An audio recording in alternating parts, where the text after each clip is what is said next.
And if I had to be another person to stand up, if I think, after really going through this, and looking at the files and looking at the case, if I really feel that Karen Reed didn't do this and I have to be a voice that stands up and helps, I will.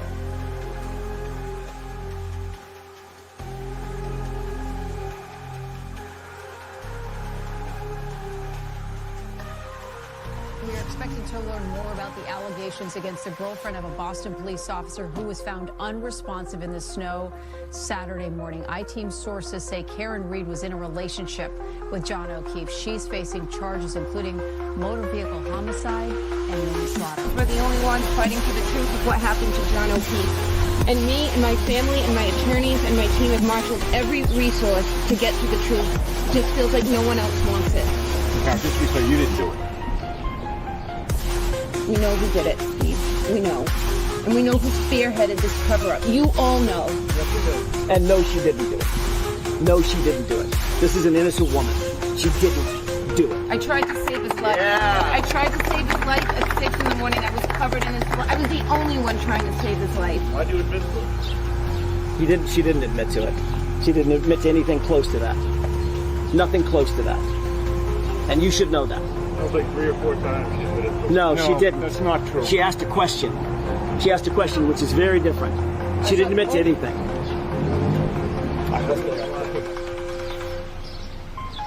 I'm going to tell you one thing. Karen Reed's not going to fold. Karen Reed's not going to give up. Defense team's not going to quit. The Free Karen Reed movement is going to continue.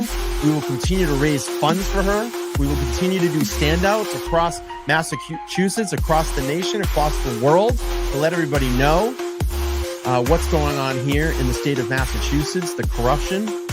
And we will continue to get the word out there. Believe me. Believe me.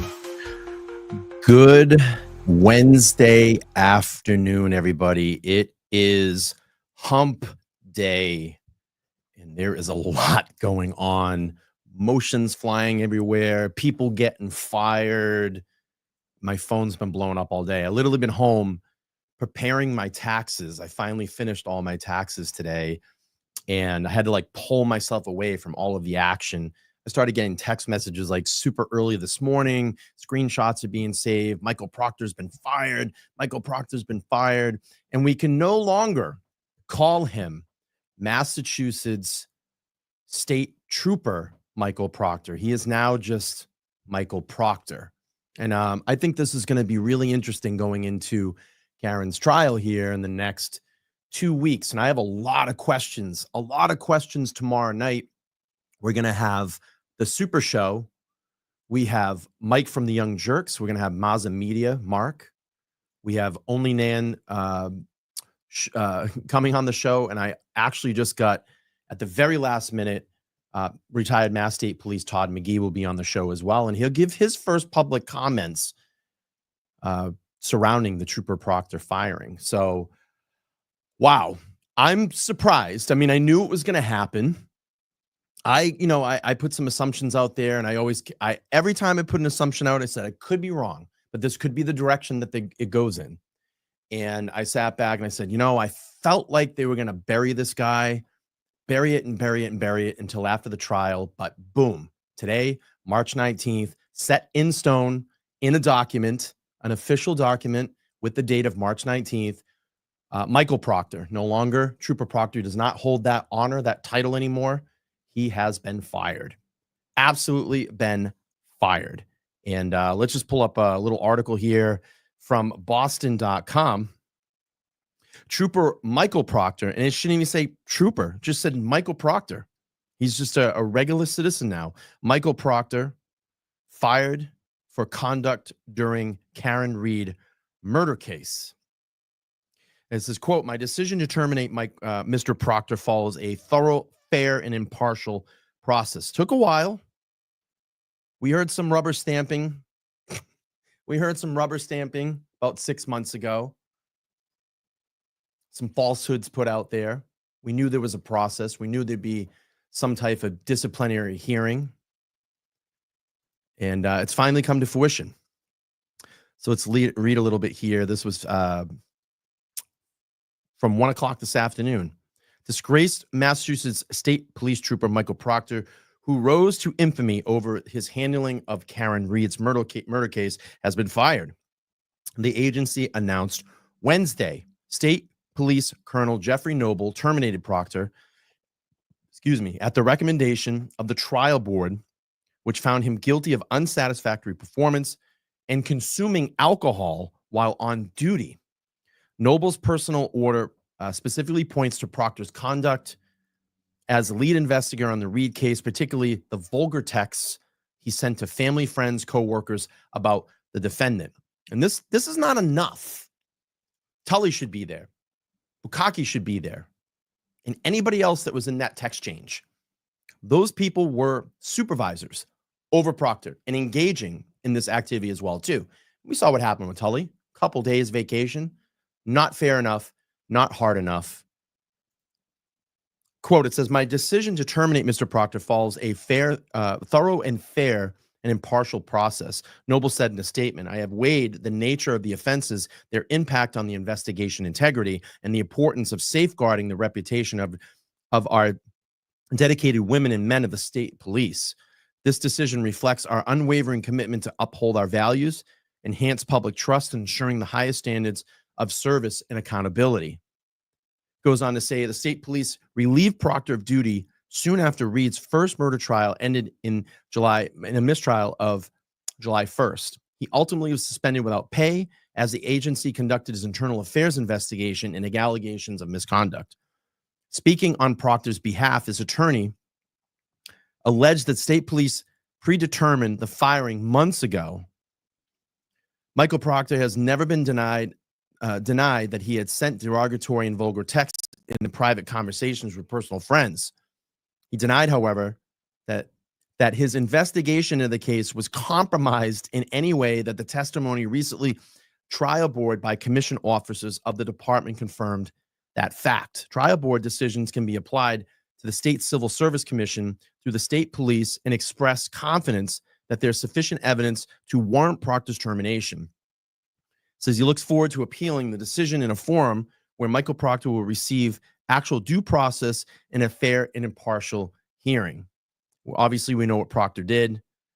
That's just the background of the case. I want to see this too. Let's see. Noble's order notes Proctor operated his department-issued cruiser after drinking on duty. Quote, our mission is to deliver the highest level of police services depending on public trust in our professional and integrity, Noble said. It is incumbent upon me, as well as every member of this department, to hold one another accountable, and the members compromise our mission by failing to upheld our values. He added, finally recognizing in ways in which the process has affected the family of Boston Police Officer John O'Keefe, I would also like to renew our condolences to them. Let's see. And then we had the Proctor statement by his family. The text proved one thing. I like this. The text that put out there, it proves one thing, that Michael is a human, not corrupt, not incompetent in his role as a homicide detective, and certainly not unfit to continue to be a Massachusetts state trooper. But you didn't hold, and this is the word right here, that he's not incompetent. He is incompetent. He said unprofessional things about a defendant, a witness. You know, what other things has he said? And this is where I've gone on and talked about this on my show. That this whole, no nudes yet. This is not the first person that he's looked into this way. This is a predatory behavior. Extreme predatory behavior, because that is the motive when he gets someone's phone, particularly a woman. And just like AJ asked him in court, did you look through men's phones and look for nude photos and videos of them as well? So this guy got everything he deserved, absolutely got everything he deserved, and there should be more. And I'm just curious now how this is going to shape up for the trial. And I have a lot of questions for Nan Gallagher tomorrow and get her opinion on this, because We obviously know the defense is going to call him. And he's just going to be Michael Proctor this time. Not Trooper, just Michael Proctor. So I'm sure it's going to have some effect on the trial. All right, let's check out what the main scheme media was saying. This is Christina Rex earlier today on WBZ News. This morning, Massachusetts State Police Trooper Michael Proctor has been fired from his position at the department. Proctor's termination comes following his appearance before a state police trial board over allegations of misconduct while working as the lead investigator in the high-profile Karen Reed case. Reed is accused in the death of her boyfriend, Boston police officer John O'Keefe, and is scheduled to be retried on the charges. This morning, Colonel Jeffrey Noble says he has accepted the board's recommendation to terminate Proctor. The veteran state police trooper was relieved of duty just hours after the first Karen Reed trial ended in a hung jury back in July of last year. He was suspended without pay weeks later. WBZ's Christina Rex joins us now to discuss more about the decision to fire Trooper Proctor. Christina, you've been following this case since the very beginning, as well as some of those fallouts. Was anyone really not expecting this? No, I don't think this is necessarily a surprising decision by the state police. You know, they had to go through this process that's required before a trooper is terminated, which I think maybe surprised a lot of people who are learning about it for the first time. But I think it's also important to remember there were 2 allegations here that Trooper Proctor was facing. We all have heard about these text messages that he sent on his personal phone about Karen Reed. That's been kind of the main speaking point. Thank you, Audrey. But there was also an allegation that at one point he had gone out with a Canton police officer drinking and then driven his cruiser afterwards. So this firing, there were 2 allegations that he ended up getting in trouble for. I look at this and Georgia says, well, this is good for Karen because the jury will find out about his firing for misconduct and is not going to be good for the Commonwealth. Well, how about this? Maybe the Commonwealth fights to not have him testify as a witness. I don't know how this shakes out because he's no longer a trooper. He's just a citizen. And that's why I have a lot of questions for Nan tomorrow to ask her how this is all going to shape out. Could the Commonwealth play this? Say, we're just not going to call him. We know the defense is going to call him. But it's going to be interesting how this all shakes out. I think it's a big shakeup for the trial. Huge shakeup. And I think it's a huge win for the defense. And I'm curious, and this is why I want to ask Todd tomorrow when he's on the show, why would they make this decision now? Why would they not try to keep dragging this out? I'm saying in the favor of the Commonwealth. Why now? Why not wait? Why now? Put the rubber stamp on it now. It is an interesting timing. It's very interesting timing. And I think probably the docuseries, knowing that was coming out, we've seen how Proctor's been portrayed in that, the things that he said, called her crazy, called Karen crazy on body cam footage when they went up to arrest her like the third umpteen time when they upcharged her. So I think that didn't help. I think the quotes, the interviews with his family probably didn't help. So it's interesting. It'll be very interesting. All right, let's keep playing here. Absolutely. You were in the courtroom too yesterday for another Karen Reed hearing. Do you think this decision will have any significant impact on the case? Where does it could happen too. And I think we talked about this before, even when we knew where it was leading up to him possibly, obviously being fired. It was going to take some time. Certainly didn't happen in October. But yeah, could get up and take the 5th. Could invoke his right. All right, let's keep playing. From here. It's, of course, set to begin in just 2 weeks now. Yeah, it is interesting, actually, because prosecutors in the case had filed a motion last week asking the judge to basically forbid any mention during trial of any open internal affairs investigations. So this is no longer an open internal affairs investigation. Right. So you can see that the fact that Trooper Proctor has been terminated now, that's probably going to come out at trial, whether the state chooses to call him or the defense chooses to call him. It's hard to imagine that it won't be mentioned in Karen Reed's second trial that he's since been fired for his behavior in connection with this case. Yeah, the defense has argued for so much of the case that it's really been a mishandling of how the case was done. And this is maybe just further proof for them that that was Yeah, it's interesting, actually. So if you look at this, leads perfectly into it. His family just released a statement this morning. And they point out. Before we get into that, I mean, can you imagine this? Oh my gosh. Could you imagine that he flips and tells that would blow my mind. I mean, I don't think it's going to happen, but that would absolutely blow my mind. This guy just gets up and flips, either flips on the stands, flips before the trial. It would be unbelievable. My mouth would probably drop to the floor. Again, I don't think it's going to happen, but I mean, wouldn't that be a huge, like, mind fucking all of this? It'd be wild. Out in their statement. We'll read a little bit of it now. They say, we're truly disappointed with the trial board's decision as it lacks precedent and unfairly exploits and scapegoats one of their own, a trooper with a 12-year unblemished record. They also say, Proctor and his detectives led a meticulous and thorough investigation of integrity. And despite today's wrongful termination and great harm and defamation this case has inflicted on him and his family, Proctor still believes justice will be served. So the interesting part here. But, you know, I'm going to do a lot of pausing here. I'm looking at the chat. So it's a I told you so moment for the defense. I'm sad for Proctor's children. They should not pay for the sins of his father. I get it. I understand what you're saying. But the problem is that you are your own person and you are responsible for your own actions. And if you do something bad, you need to be held responsible for that. That is your choice.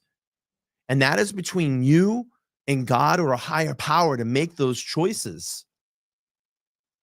And he chose to do nefarious things.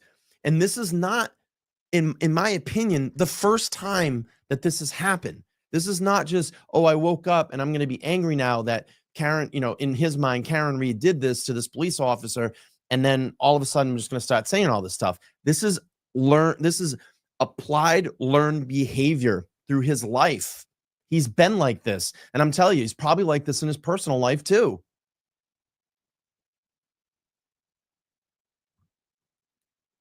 So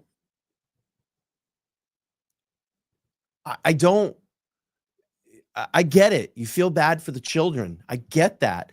But their father chose to do this, to put himself in this position, to not have integrity. Integrity is what you do when people are not looking. And he was hiding in the cover of his office. He was hiding under the cover of a badge. And he was in nefarious activities. He's done this before. I can almost guarantee you. And I don't believe it that, oh, we scoured back through his phone and didn't see anything nefarious. I don't believe it. I just don't believe it. This is behavior that is not only his professional life, he does this in his personal life as well too. 100%.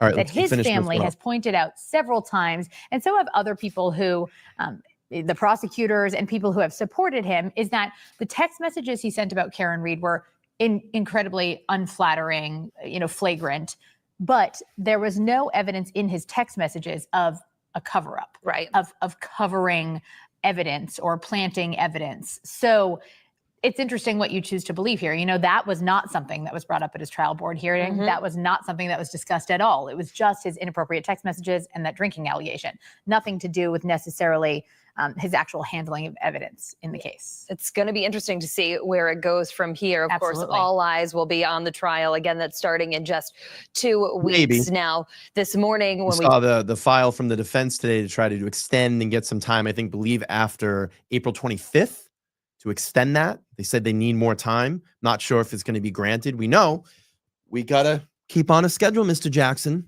We have to keep on the schedule, Mr. Jackson. We got to get this trial going. We got to go, because it's getting close to beach time. I need my beach time, because that's going to take you through April, May. It's going to take you right into June. And we know that. Aunt Bev's beach time. We got Mr. Jackson. We got a schedule to keep. I need my weekends too. So I don't know. I don't know if it's going to be granted. talk about that family's statement. Where do you think the case will go from here after listening to both sides and really being a part of this case from the very beginning? I mean, I think we'll know more tomorrow. You know, on Thursday, there's another hearing to discuss kind of pretrial issues in this case. But the other thing I would note is that this doesn't only impact Karen Reed's case. There are other cases in Massachusetts where Trooper Proctor was the lead investigator, where defense attorneys in those cases are trying to get certain evidence thrown out because he worked on the case. So whether or not that works, we'll see. I think our legal analyst has said it's unlikely that would work, but there's no doubt that his being fired, and very seriously fired, he was dishonorably discharged. Yes, so he can never be a trooper again. We were talking about that, and that's huge, actually. Right. I mean, that's historic, really. Right. No He has the right to appeal this, but state police have indicated that they feel as though they have plenty of evidence that an appeal would not succeed. So it is going to be interesting to see how his firing affects not only Karen Reed's second trial, but other trials coming up for cases he's worked on. And you mentioned, of course, tomorrow. That is something that we'll be streaming live right here on CBS News Boston. Christina, you have been a part of this case from the beginning. I think everyone at home can agree it has taken so many twists and turns along this journey, and we'll see where we go from here. Absolutely. We will stay tuned for tomorrow as well, so be sure to tune into CBS News Boston for that here. All right, here we go. All right, let's pull up. I had to release kind of a little bit of a statement this morning, and we'll just talk about this and get it out of the way, and I don't really feel like spending too much time on it. So, the minute the news dropped, I had about 40 million people on Twitter yelling at me and coming at me. Am I going to apologize to Sean now? No, I'm not going to apologize to Sean. And I released this morning, and I said, just let me clarify this about the Sean on the cuck Proctor statement that he made back in October of 2024. So I don't have everyone, so I don't have to answer everyone tweeting and messaging. Are you going to apologize to Sean now? No, I'm not going to, because here's what I put in perspective. Sharing an opinion and rubber stamping as a fact months before the actual event doesn't make you right, because you're putting it out in that moment of time. You are saying something as fact and truth at that moment of time, misleading people. You are misleading people that follow this case. We all knew that Proctor would be eventually fired, be let go or fired, but there is a process to follow. And that's why immediately when that statement was put out, I got Todd McGee on the channel, because he kind of knows a thing about these things, and he explained the process.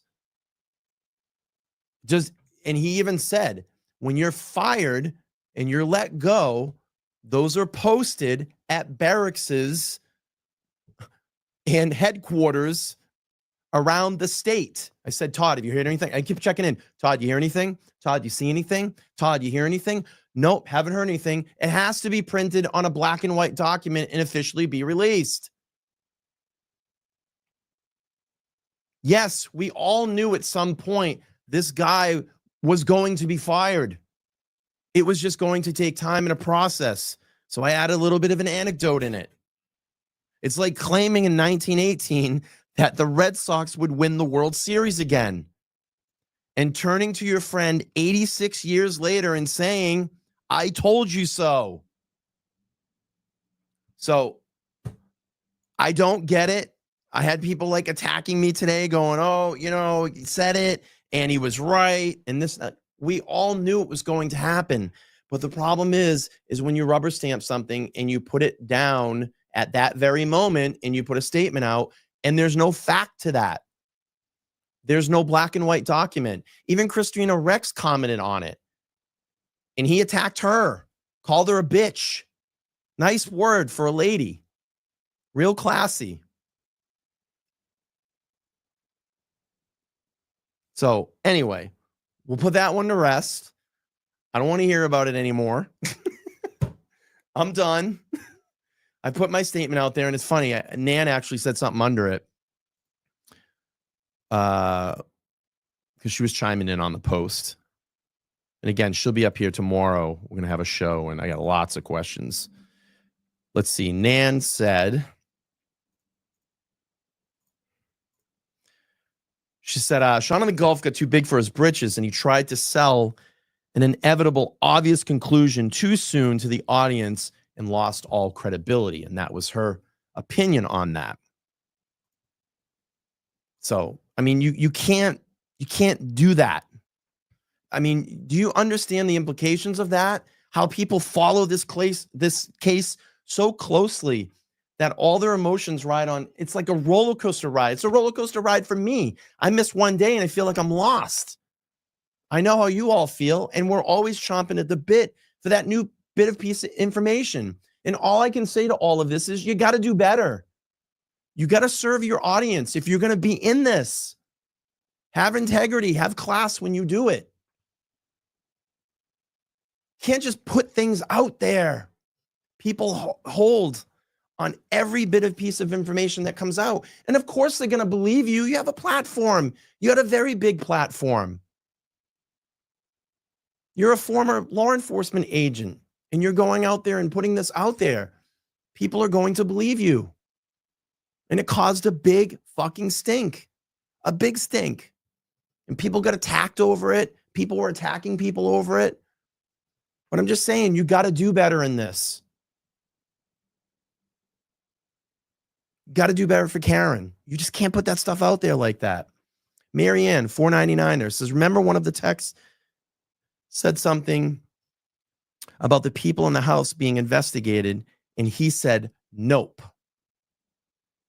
Crystal, thank you so much for the $20. She said, I'm from a small town also, and I've always seen this as Proctor seeing his chance to be accepted by the Alberts or Alberta. Could be. But anyway, let's move on. Let's move on. Scott McGinnis chiming in and said, I left a long ago. I left Sean far behind, an egocentric blowhard. It's too bad. I think he had an opportunity to do something really great with his platform. And listen, I know he still has a lot of friends and followers, and I think that's great. People get mad at me when I bring it up. I knew it would come back around eventually when Proctor was fired. We're probably going to talk about it a little bit. But dude, you had an opportunity. You had a lot of people that followed you and believed in you. And there still is a lot of people that follow you and believe in you. But my advice to all of this is you got to do a little bit better. You got to do a little bit better in this. You can't just throw shit out there. It twists and turns everybody's emotions in this. It does. It has that profound effect. So anyway, all right, let's do this. I am going to replay the hearing from the other day because I missed it. So March 18th, we're going to run through this hearing. And if we have some time at the end of the show, we will play through Turtle Boy's arraignment because I haven't even gotten a chance to watch that. And that was his bail revocation hearing. And obviously we know his bail was not revocated, and he is out where he needs to be a journalist in this. I'm not sure how this is going to all shake up when the trial starts. Obviously, they're trying to silence Aiden. They don't want him to report in this, putting him on that witness list. And I'm sure he's smart enough that he will come up with something where you continue to report on this case because we need him. We need him on this. 100% we need him here. All right, let's pull up Karen's hearing from the other day. And we will go through this. Houston Town. You may see 22117 Commonwealth versus Karen Reed. Can a counsel identify themselves, starting with the Commonwealth? Good morning, Your Honor. Laura McLaughlin. Good morning, Ms. McLaughlin. Good morning, Your Honor. I'm Malik, the Commonwealth. Good morning, Mr. Lally. Good morning, Your Honor. Hank Brennan for the Commonwealth. Good morning, Mr. Brennan. Good morning, Your Honor. Alan Jackson from the street. Good morning, Mr. Jackson. Good morning, Your Honor. Elizabeth. So I did catch a little bit of this at work the other day. How was your anxiety level when Bev started to talk about ARCA and how she was going to, she gave her ruling. She feels, in her opinion, that the defense was nefarious in this information and that they did pay ARCA and they were having conversations with them. I don't. I know you don't. But let me ask you and let me know in the chat from a 1 to 10, how high was your anxiety when Bev was going to rule and then discipline the defense? Let me know in the chat. A 1 through 10. 1 through 10. What was your anxiety level? Mine was a 10. Good morning, Ms. Little. Morning, Your Honor. Robert Alessi on behalf of Ms. Reed. Good morning, Mr. Alessi. Good morning, Your Honor. David Yannetti for Karen Reed. Good morning, Ms. Giannetti. All right, so we have a lot to cover, but what I'm going to start with is a decision on the Commonwealth's motion to exclude employees of ACA. So Right there, I was just like, oh, good. Like immediately, I was just like, oh boy, oh shit. I think I told counsel before that I had reviewed. So first we had full hearing from counsel. I heard from the lawyers. I heard from Mr. Alessi on behalf of the lawyers. I've read the transcripts. I've listened to the sidebar conference and read that transcript. And I've certainly read the pleadings. So based on all the evidence, I conclude that there has not been the candor required of all lawyers has not been demonstrated here. I find that there have been repeated misrepresentations made to the court by defense counsel, and I conclude that they were deliberate concerning the relationship with the ACA witnesses. They were made at sidebar, in open court, and in pleadings. And I think the record is pretty clear, and I find that on July 25th, 2024, payment was made to the ACA witnesses.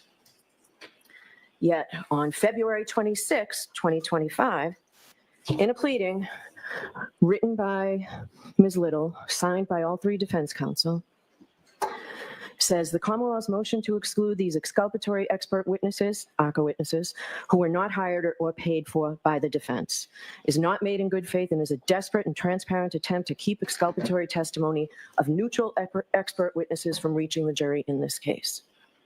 The next page.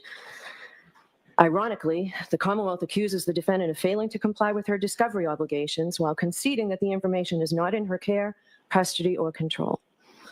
Moreover, here, the defense has gone above and beyond its reciprocal discovery obligations and has already satisfied all of its mandatory discovery obligations under Rule 14 and turned over all additional information in the control and custody of the defense relating to the ACA witnesses as ordered by the court. So I find or conclude that that was a material misrepresentation.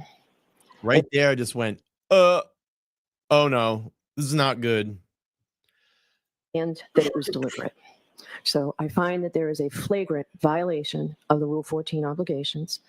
And before I decide which sanctions are appropriate, I need to see defense counsel and Ms. Reed at sidebar. I'm going to ask that the Commonwealth remain where they are.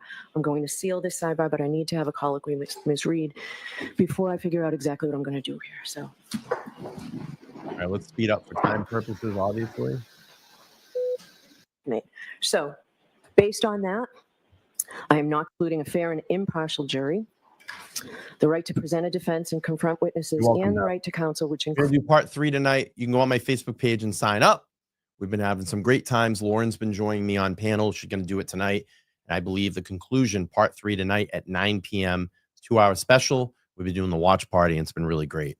Includes counsel of her choice. So I've just had a thorough colloquy with Ms. Reed. I believe it was extensive and thorough. And she has expressed to me a strong desire to continue with her lawyers. Ms. Giannetti, is Mr. Jackson lead counsel? I just want to make the record clear. Mr. Jackson, are you lead counsel? We don't define our roles in such a matter, Your Honor. Okay, so because Mr. Yannetti is not pro hac vice counsel, Mr. Yannetti can try this case if need be by himself. All right. But Ms. Reed does have a strong desire to keep all of her lawyers. She was trying to gaslight there. She was totally trying to gaslight there. Notwithstanding the Rule 14 violation and the apparent lack of candor, the findings and rulings I've made.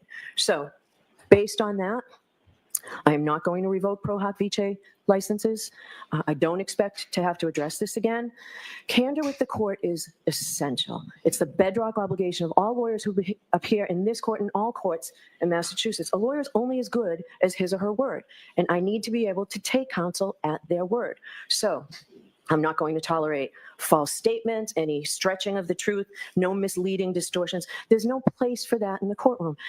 Really? We haven't heard that from the Commonwealth through entire trial 1 and through all these hearing proceedings since Karen Reed was arrested and falsely charged in this? We haven't heard. You're telling me that the Commonwealth hasn't lied or bent the truth or not even given the truth, just made things up. I mean, there's a million things that you can pick apart in this case. Mr. Jackson, you stated this very eloquently in your closing argument last time. So, Commonwealth, I am denying your motion to exclude the ARPA witnesses. Those witnesses can testify as long as counsel complies with their reciprocal discovery obligations. I will allow a full cross-examination, Mr. Brennan, and I will review any proposed curative instructions, limiting instructions, or final jury instructions. So that's my ruling on that. So we'll move on to Mr. Lessie. You didn't have a chance last time on the motion to exclude the testimony of Dr. Wolf. So I'll hear you on that. Thank you, Your Honor.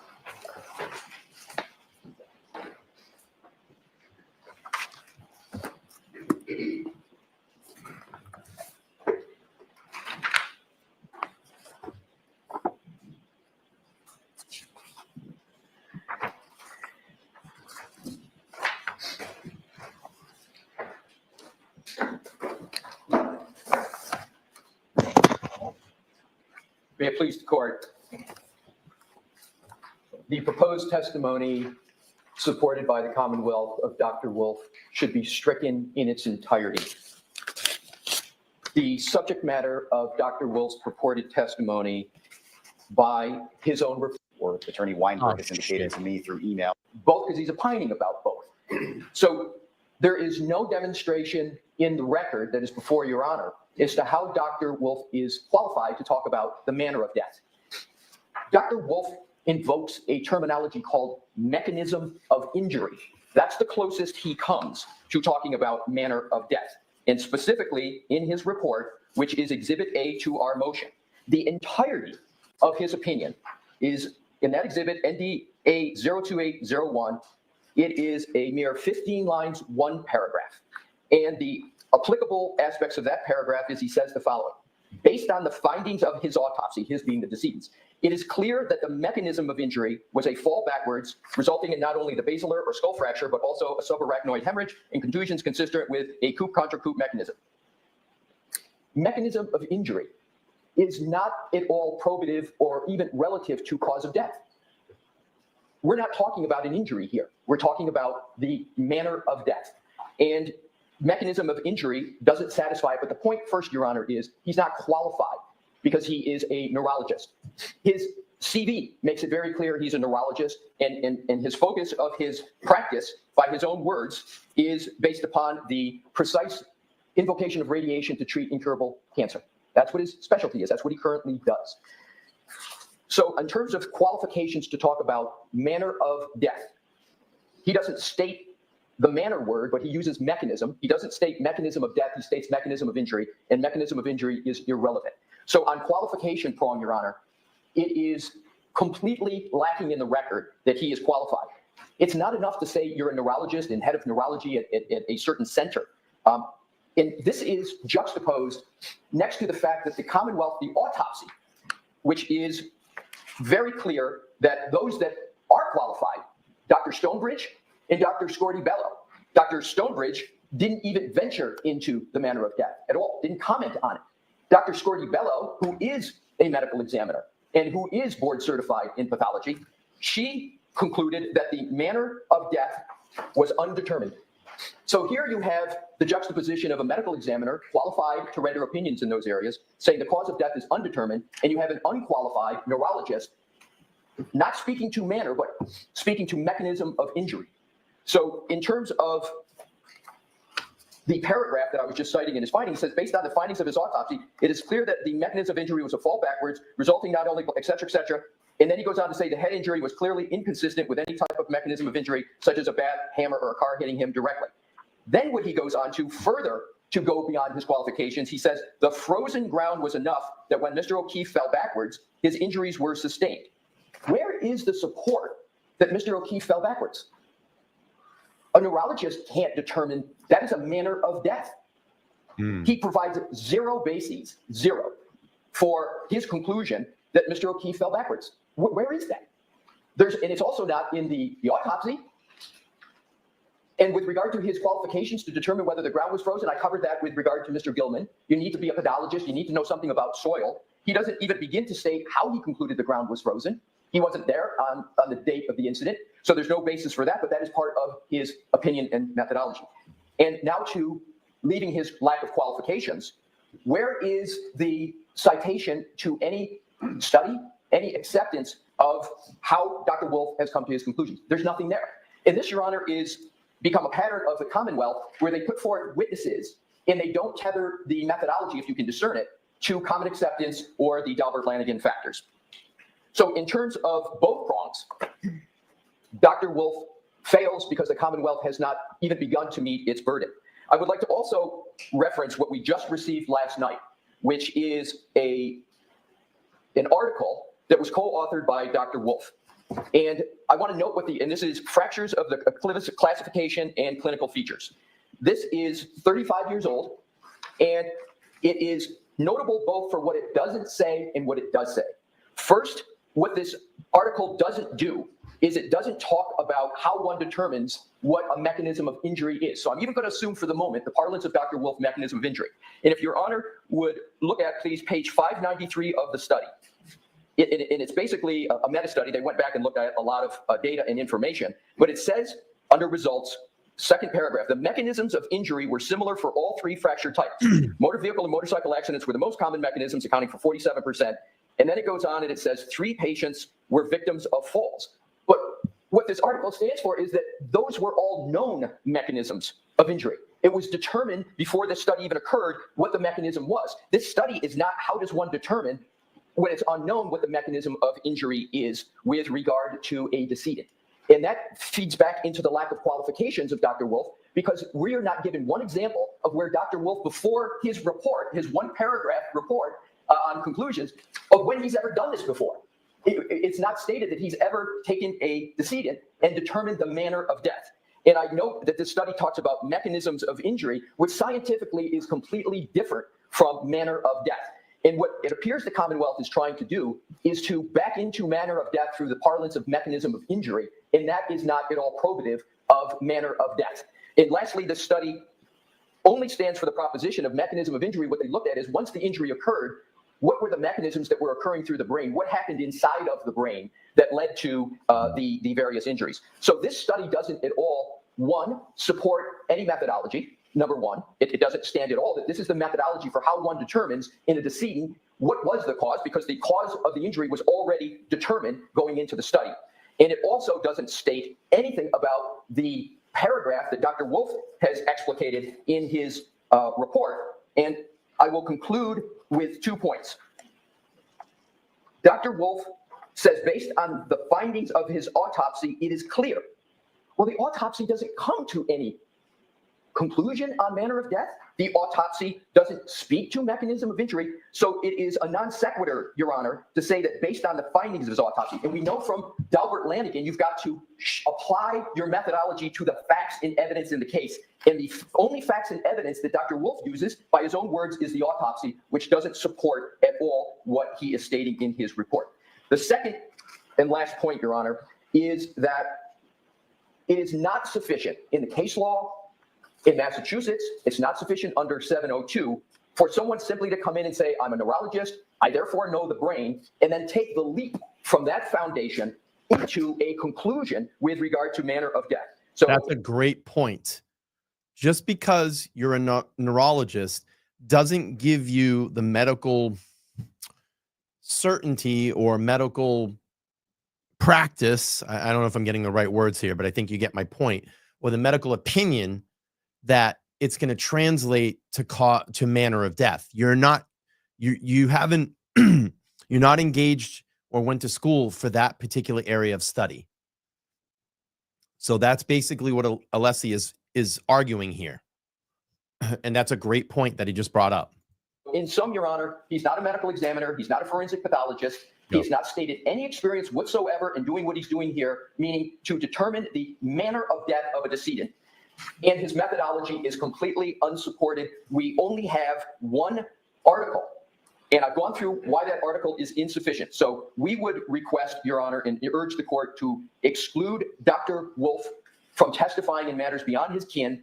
And in the alternative, we would request an evidentiary hearing, because we and the defendant has a constitutional right to cross-examination. And this is the same with Mr. Gilman. It's the same with other experts where there is no statement of the methodology, as here, there's none, and there's no tethering to a study. And how is it that one can cross-examine a witness that doesn't even begin to approach the two prongs of the Daubert inquiry? All right. Thank you. Mr. Brennan. Here we go. Squeaky frog. Here he comes.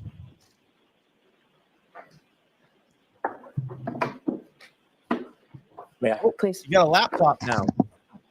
Squeaky frog got a laptop now. Uh-oh. Look out. He's serious business. Attorney Leslie mistakenly misstates Dr. Wolf's credentials. Dr. Wolf is not a neurologist. He's a neurosurgeon.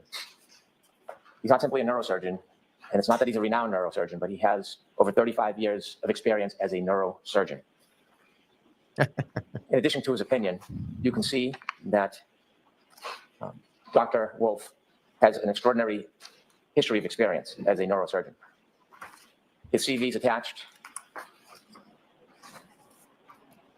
In his internships as a neurosurgeon, he engages in an internship in pathology, neuropathology. We can see from his major research interests includes treatment of head injury, spinal cord injury. Dr. Wolf was the leader and director of the Miami Neuroscience Center for 17 years, from 1993 to 2011, the busiest neuroscience center in the country. He has treated tens and thousands of patients with head injuries, surgeries. His professional memberships are too long to list. Page 3 of his resume. His research is broad and precise and specific to head injuries. We can see in his research listed on page 4, he's a principal investigator in VAM treatment of brain tissue, acidosis in severely injured patients, principal investigator, PEG, SOD, and severe head injury. Improving outcomes in severe head injury, PEG, SOD, also principal investigator, IRB protocol, brain pathology. He is well published. His book chapters that he listed anyways, list 16, many of them dealing specifically with head injury and brain injury.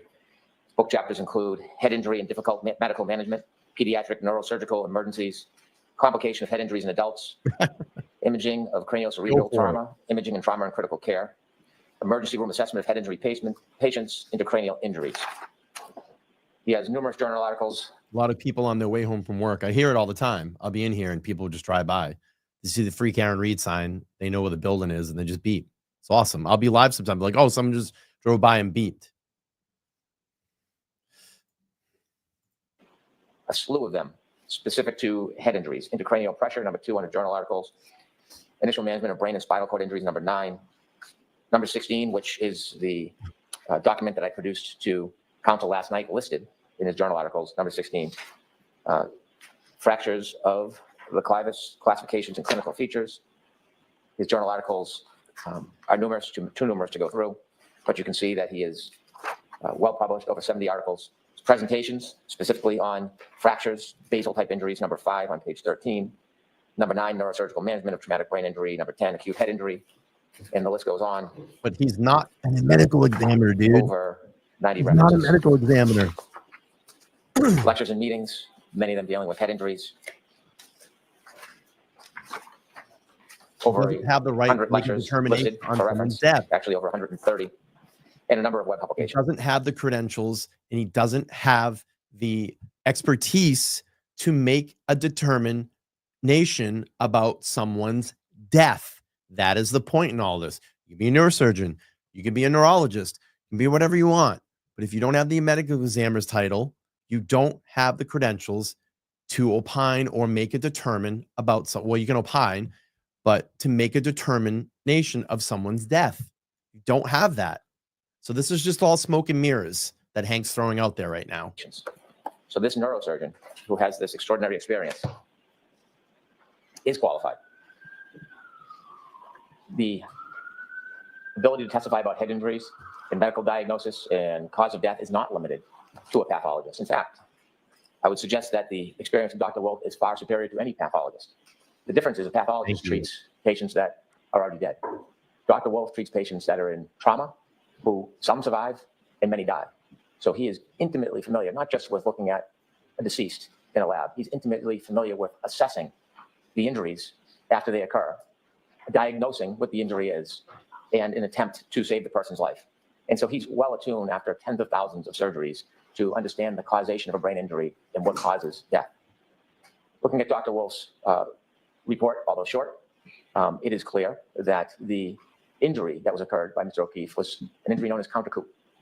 And I dare say the defense proposed expert, Dr. LaPosada, is not in disagreement with that. To understand counter-coup, it occurs from a fall backwards on the ground. It can't occur from a bat or a punch or hit. There's not enough force. It occurs when the back of the head hits the ground and then the brain shifts to the front of the head. That is what the autopsy reports show. It may be that the medical examiner for the Commonwealth didn't have the same level of experience and didn't diagnose it. But this. What is he saying? What is it? Counter what? How did he spell that? I want to look something up.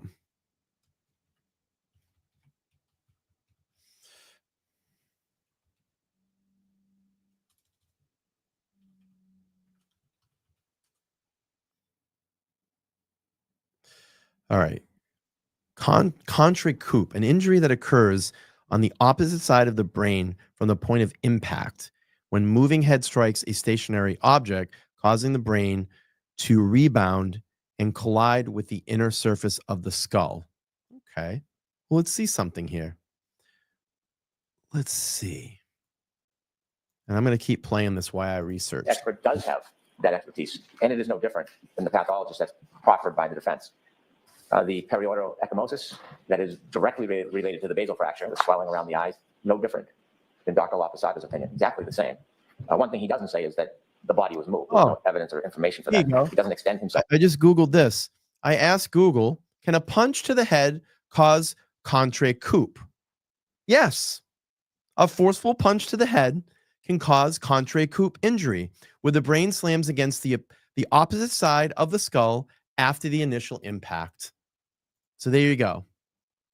There you go right there. So it can happen from a punch. This type of brain injury occurs when the blow to the head causes the brain to collide with the skull on both of the sides of the impact. Contre or contra-coup. Causes. Besides punches, other scenarios leading to contre-coup injuries include car accidents, falls, and other incidents involving sudden and forceful head trauma. So yes, a punch can cause contre-coup. As a detective, or put in unplausible. What he's doing is just throwing a bunch of contre-coup out there to try to deceive everybody in this courtroom. Theories in his proposed testimony. Don't pronounce the P? All right. He is intimately familiar with counter-coup, having treated tens of thousands of patients, and he understands in counter-coup how it can lead to suffocation at the top of the spinal cord. And so his opinion is clearly supported by his extraordinary experience, his writings, his history. It can't be that his ultimate conclusions of counter-coup and ecchymosis, periorbital ecchymosis, is in dispute. It seems that the defense simply prefers the original medical examiner for the Commonwealth, but we expect to call Dr. Wolf, and I would suggest that he's more than qualified. All right, thank you. Mr. Leslie, anything final? Yes, thank you, Your Honor. I wonder if the left is going to argue, yeah, it can happen from a punch.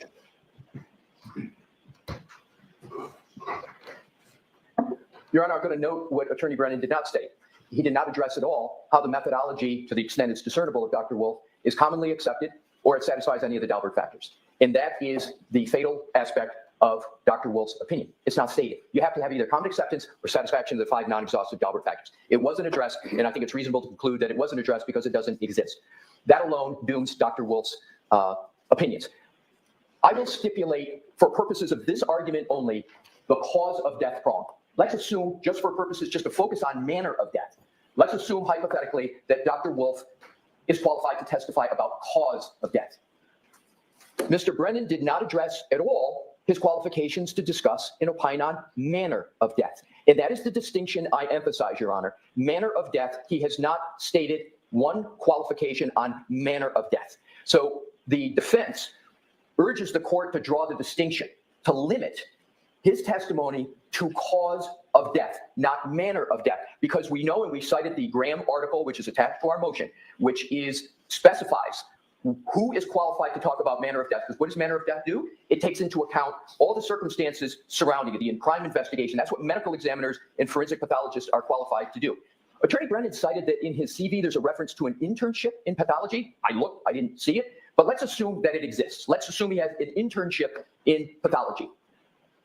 That does not qualify him to engage in manner of death 40 years later without any experience from that internship all the way until 2025. Lastly, Attorney Brennan goes through numerous studies, and I appreciate that he did because the CV is almost endless with meetings, presentations. There's 4 peer-reviewed articles. That's it. 4 peer-reviewed of Dr. Wolf. None of them address or come close to the topic that he's talking about. My last point is this with regard to Dr. Wolf's qualifications and what his practice has been. And Attorney Brennan concedes it by his own words. He said cause of injury. And again, for purposes of this argument only, I will concede cause of injury. But manner of death was not addressed by Attorney Brennan. It's not addressed in any of the qualifications of Dr. Wolf, and it's not addressed in terms of the one paragraph that we have.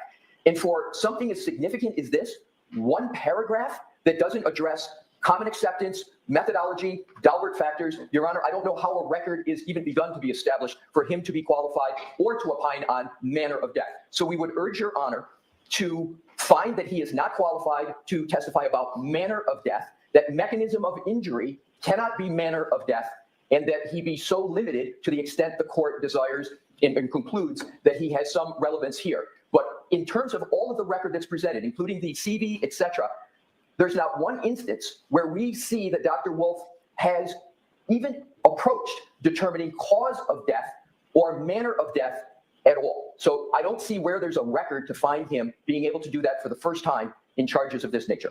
Thank you. Okay. Do you want to respond at all, Mr. Brennan?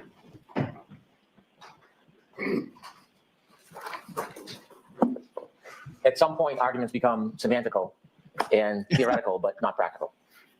This doctor has treated thousands and thousands of patients, many, unfortunately, which have died. And as a neurosurgeon, engaging in the operations and the study of the brain and the patients, it is obvious that the neurosurgeon would understand and appreciate why his patients are dying, because that is part of the study of trying to save them. So for him to reduce on a piece of paper that the manner of death is based on my thousands and thousands of patients in my years and decades of experience, seeing firsthand many of these patients I cared for or tried to help died, and this is why. Technically, he could do that if that satisfied Mr. Alisi, but that is so unnecessary because it's obvious. Thank you. Okay. Thank you.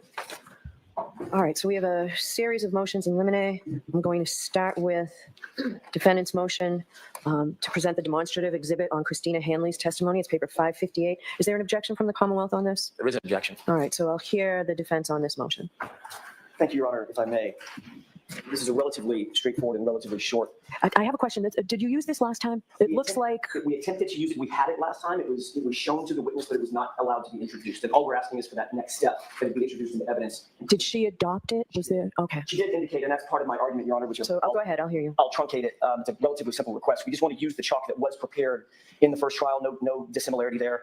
It was disallowed for use by the defense to be actually used.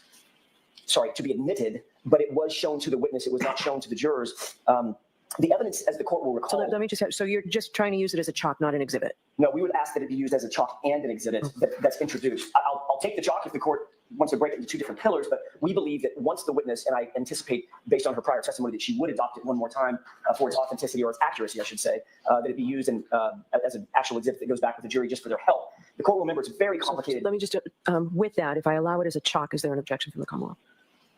Would be a partial objection to a chalk, some of the labeling. I have less concern of a chalk as I do an exhibit. Okay, so we can take it in 2 steps. I certainly don't need to decide now whether it's admissible, and I couldn't. But what's the nature? Is this something? The court will call this. This deals with glass.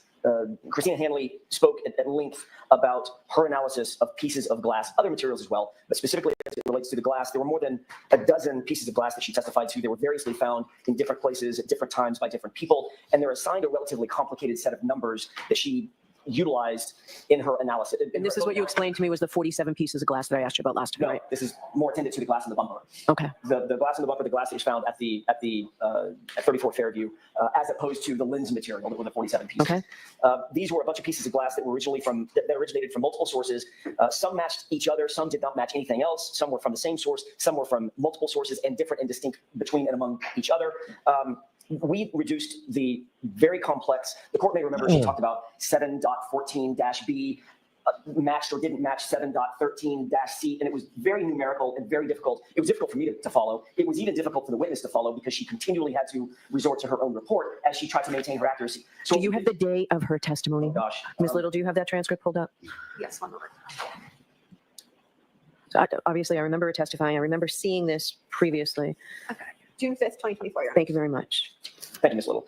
The court will recall, I think it's clocking with the court's memory, that we did use the demonstrative aid. We walked up to Ms. Handley. We showed it to her on the witness stand, and she did adopt it, and she indicated that once she studied it, it was in line exactly with her testimony. It's an accurate visual representation of that evidence, and it just makes it a lot easier for the jurors to find some sort of linear logic to the evidence, what matched what and what didn't. And all we're asking is that we'll use the same aid, the exact same aid that we did last time, and just ask that it be used as not only a chalk, as Mr. Brennan said, he may have a slight objection to that, but also we would ask for the next step, which the court doesn't have to decide now.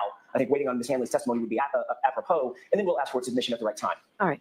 What's the objection, Mr. Brennan?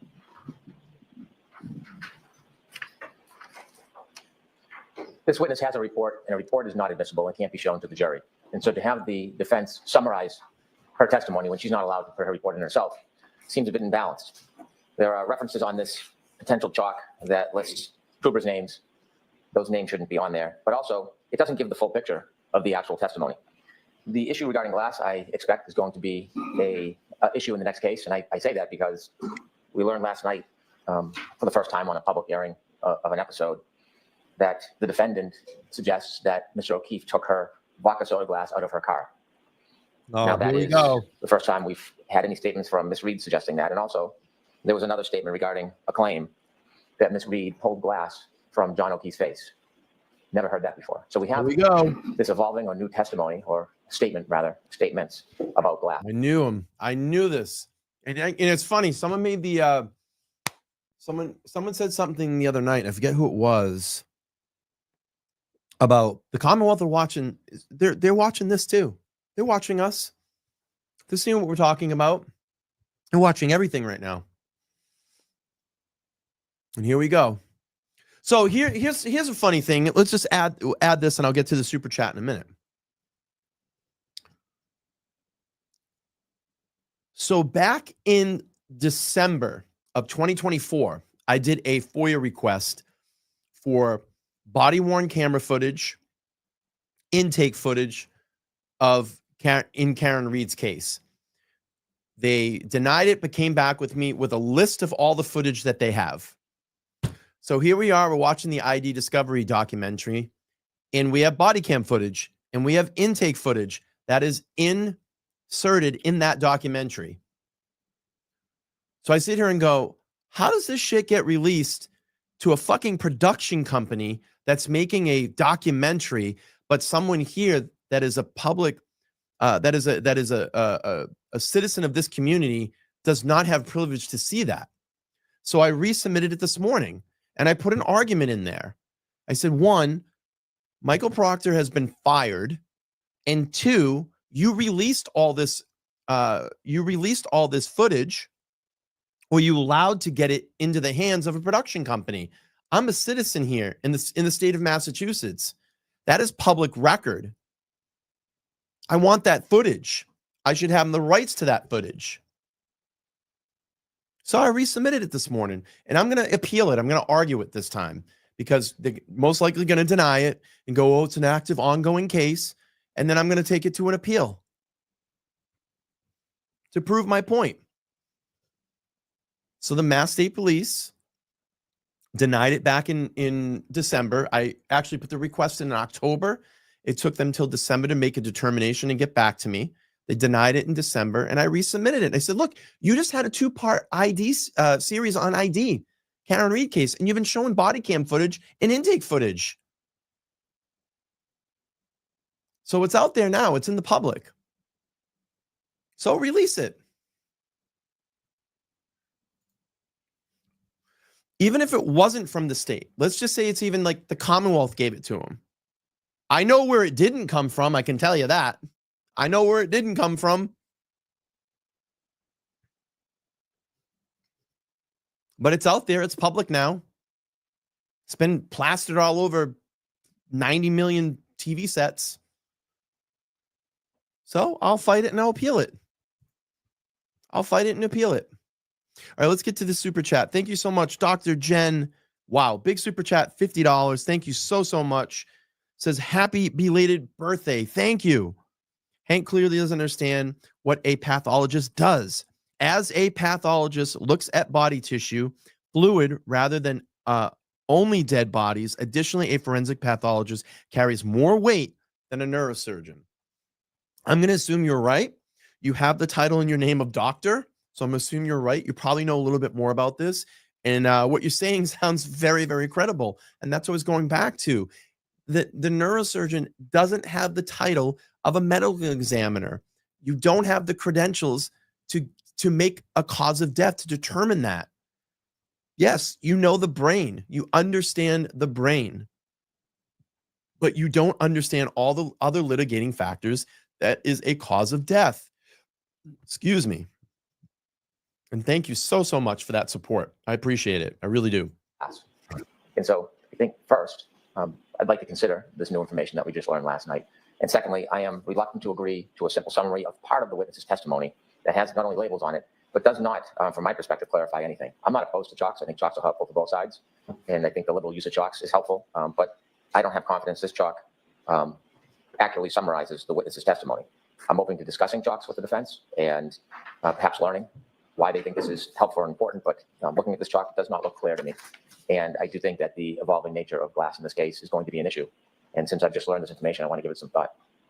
Okay. All right. So, Mr. Jackson, what I'm going to do is just hold off and see where the evidence is, what the two of you talk about. Maybe there's some agreement you can come up with regarding this. I need to hear more of the evidence again. And I'm going to read the transcript, so that will help me with I this. think it makes sense. Mr. Brennan indicates that the chalk is not helpful to him. With all due respect to Mr. Brennan, it's not really his understanding of the chalk that is going to sort of seize the day. It's Ms. Hanley. So I do think that if the court would keep an open mind, Sure. Hanley testifies, then that would be the appropriate sign. So I'll take no action on this, and maybe it's something we can address the day before she testifies or something as it gets closer. Sure. But the two of you should talk. Sure. I'm open to working with them if it's something. All right, great. Thank you. All right, so no action.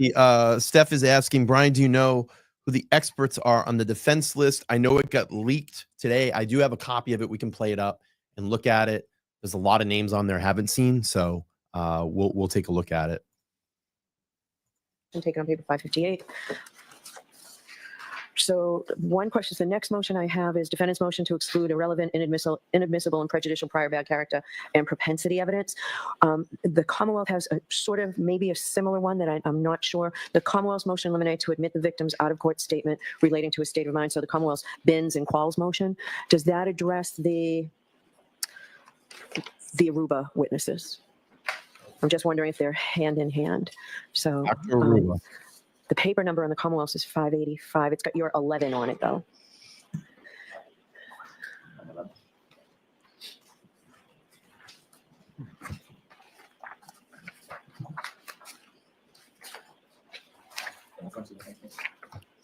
So the defendant's motion eliminate to exclude irrelevant, inadmissible, and prejudicial prior bad character and propensity evidence. It deals with the, let's just say, the Aruba witnesses. I don't, Marietta Sullivan, Laura Sullivan.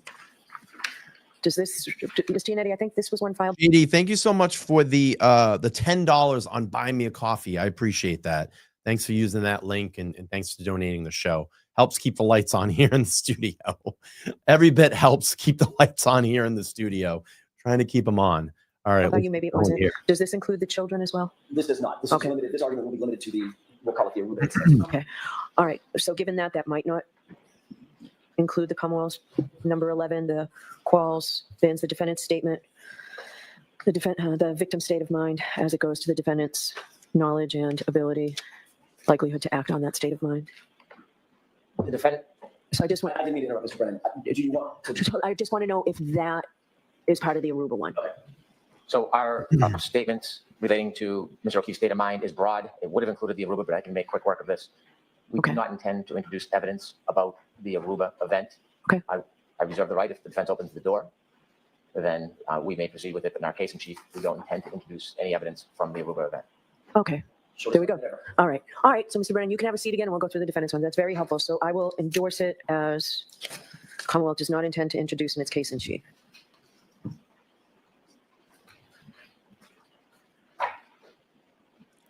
If that changes, Mr. Brennan, you need to come to sidebar well in advance, okay? After telling counsel. Understood. Thank you. All right.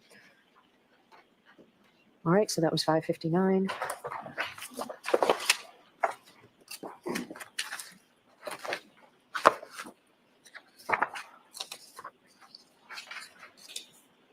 The defendant's motion to eliminate for review. Is the Commonwealth seeking a view as well? We did not move for review, but we do not object if the defense wants a view. Okay. So who's going to argue this for the defendant? I'm Your Honor. Okay, so what's different this time around is you're asking that Ms. Reed be permitted to attend. Yes, Your Honor. So I'll hear you. Your Honor, the defense is requesting that it exercise its broad discretionary powers to allow a view under Massachusetts General Law 234A. So I'll allow a view. Okay. Okay, but let's talk about your client attending it. Yes, Your Honor. There was a request in there for Ms. Reed to attend. That is something that's allowed under the law. How do you propose that's done? If it's possible to have separate arrangements for her to be there, vis-a-vis some other transportation so that they're not all in the same bus, if the court can make that accommodation, we would appreciate it. But the most important thing in this case, Your Honor, is that there be a view of both the vehicle and 34 Fairview Road. All right, so the Commonwealth's not objecting to a view of the vehicle and 34 Fairview, correct? I'm not, but I do not think the vehicle should be at 34 Fairview. Okay, what are you proposing for that? We could make arrangements and make suggestions, but it's not going to replicate the circumstances of that evening. So the first time they brought Karen's vehicle out in the first trial, and it was put in front of 34 Fairview, which was odd and weird. And obviously, like, the whole taillight was taken out. But I think they're asking if Karen can go to the scene this time when the jury is there, if I'm understanding this correctly, which is very interesting because I don't think she went last time. Well, she might have. Maybe someone can correct me in the chat, but I don't think. Was she there, or did they go the first time during the first trial to 34? That's basically what we're arguing right here. So I do not think that the vehicle should be sitting in front of that home in totally different lighting conditions, timing conditions, and I think it can be misleading. All right, I need some suggestions. Why don't we table this for a bit, even if we do this one tomorrow? So one of the concerns I have about just logistically, people will have to stay away. When Ms. Reed's in court, there are a lot of people who come to court. So I need some assurances that there will be people kept at quite a distance. A separate car is fine. Would counsel plan on being in the car with her? That would be fine, Your Honor. Or so I need some proposal. So I need more information from both. So, Mr. Brennan, I'd like you to come up with a proposal about viewing the car a separate place or a separate time. It would be ideal if we could do it at the same time, but at a separate place. If that's what we decide, we may have to do it all at once. I do think it's important, Your Honor, that the vehicle be at the scene just for dimension purposes so that the jury can get a sense of what it would have looked like at the scene. And I think just for convenience purposes, it saves a lot of coordination on the court's part and in terms of juror time by having it all happen in one fell swoop. Okay. I think all right, so let's try and figure out some of the particulars. I think it was just the jury, but they want Karen to actually be there this time, which is very interesting. I would like to have Ms. Reed be able to attend, so let's figure out some particulars. All right, so defendant's motion eliminate to exclude certain witnesses before and after testimony. That's 462, and I think we can address the Commonwealth's motion for sequestration that moves to exempt family members at the same time. So who's arguing? 562, did I say 4? Sorry, 562 and 576. So Ms. Little? Thank you, Your Honor. I'm handling the motion to exclude certain witnesses. The court has broad discretionary power to sequester witnesses before, after, and during their testimony under Massachusetts Rule of Criminal Procedure 21. The defense respectfully requests that this court issue an order for sequestration in keeping with what the Commonwealth also requested, but additionally excluding Brian Higgins and members of the Albert and McCabe families after they testify. So do you mean after the evidence is closed? I mean after they've taken the stand. So after they've taken the stand, but so witnesses are sequestered not to influence any testimony. So once the evidence is closed. No, I'm going to argue on that, Emily. So Emily says, I don't think she should go. I have a feeling the jury will be looking at her to have some sort of emotional reaction to revisit the scene. But going shows that you care. Going shows that you care. Obviously, no, Karen cares. But maybe that was a slight on last time that she didn't go and they didn't argue for her to go. And I think that she should be fully invested in this case and go anywhere they ask her to go. And she should be able to go there and view what they're looking at, what they're doing, and make sure that this is a fair trial for her. Because something nefarious could happen there. Someone could speak to one of the jurors or motion to one of the jurors or whatever it may be. I think Karen's eyes and her team need to be eyes on everything and everywhere that jury goes when they are in session And obviously they can't follow them when they're not in session in that courtroom and they're relieved for the day. But I think that they should be there to monitor the situation. All right, let's go. Just before closing arguments, are you saying they should not be permitted to come into the court for closing arguments? Yes. Focus on that part of your motion. Yes, Your Honor. That's a good point too. Yeah, do a night visit if possible. Makes a lot of sense. They not be able to attend closing arguments, and this is why. As the court likely recalls, at the first Exactly. Corey says it's right. That's right. It's her defense. trial, Exactly. members of the Albert and McCabe families continued to attend court after their testimony. During closing arguments, Colin Albert, Ryan Albert, and Jennifer McCabe were all seated in the jury box with the O'Keefe family. At least one juror Yeah, who they don't seated in need to this be case there. indicated to a reporter at Vanity Fair that she felt intimidated by their presence at closing arguments. Your Honor, a sitting juror I love this argument. I love it, love it, love it, love it. reporting feeling intimidated by the presence of third-party culprits towards the close of the case is highly concerning. Was this a deliberating juror? I don't know. He or she was anonymous. Okay. Excuse me. Ooh. And Your Honor, that was by design. There is information that the Massachusetts State Police and the District Attorney's Office wanted to have the Wow. third-party culprits seated there Wow. during closing arguments. And so on that basis, the defense is requesting, in order to protect there from being any sort of undue influence or intimidation, They have or even just evidence of it. the potential that a juror might feel that way, as we know at least one did in this case, we're asking that they be sequestered after their testimony and during closing arguments. What's your position on the Commonwealth's motion to exclude the family members of both the defendant and the victim? I believe that the sequestration order, yes, we join in that request. Okay. The only exception I would note is that experts should be able to obviously watch other expert testimony that deals with their. All right. So obviously is not something, it should be in a motion. Okay. If experts are, if you've got an agreement that each other's experts can be in the courtroom during the testimony, that's one thing, but it's not obvious that they're permitted. Okay. I just wanted to make sure that that would be excluded from the order that the Commonwealth proposed. Because the way that they wrote it, it says all witnesses. And I'm guessing that, I don't want to speak for Mr. Brennan, but I'm guessing that they will want their experts to watch our experts and vice versa. All right. So you all need to talk. All right. And if there's a disagreement, you need to put it in writing. Generally, experts are permitted, but it's not a given. Okay. All right, Mr. Brennan, do you want to weigh in on people being able to? I'm concerned about after the evidence is closed. I think it's unfortunate that not only a time-honored tradition, but an entitlement for a witness after the evidence is closed to come into the closing and watch the closing. The defense tries to take an opportunity to provide an unsolicited bashing on their targets. They name Higgins, Albert. They invoke those names. They characterize third-party culprit. And they suggest that some anonymous person was uncomfortable. It seems as though the presentation has a deliberate point to promote a cause, but doesn't have any sense of balance or fairness whatsoever. Witnesses, all witnesses from either side should be able to come into a courtroom after the evidence is closed, the sequestration order has ended, and watch a closing. What the heck just happened? Grace can be offered in these circumstances sometimes, and that's what I've tried to do in my motion. Ms. Reed has 3 potential family members who are potential witnesses for the government. And certainly I would have a right to try to ask the court or insist that they should be sequestered.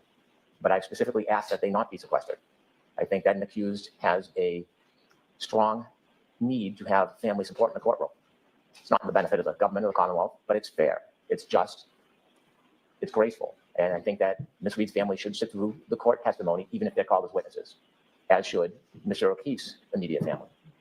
The idea that witnesses should not come in after a evidence rests and during a closing, not only does it seem quite unfair, it doesn't seem to have any basis in law, in justness, in courtesy. And so I actually deny the idea that these targets of the defense should not be able to attend the closing. But I do actually endorse my motion that would allow family members to have the benefit to sit through the court proceedings, even if they may or even if they do become witnesses. Okay. Your Honor, if I could address one issue. Sure. There is some additional information. I was hoping we might be able to address sidebar because it is subject to a protective order, but I would like to make a record.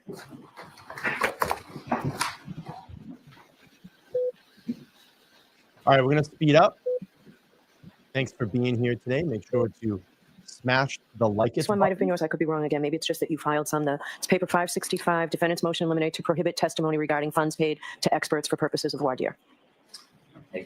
That's also mine, Your Honor. Okay. I believe the Commonwealth has indicated that they will agree to that. Okay.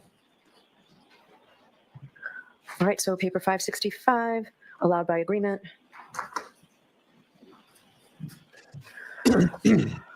So 566, defendant's motion for panel voir dire.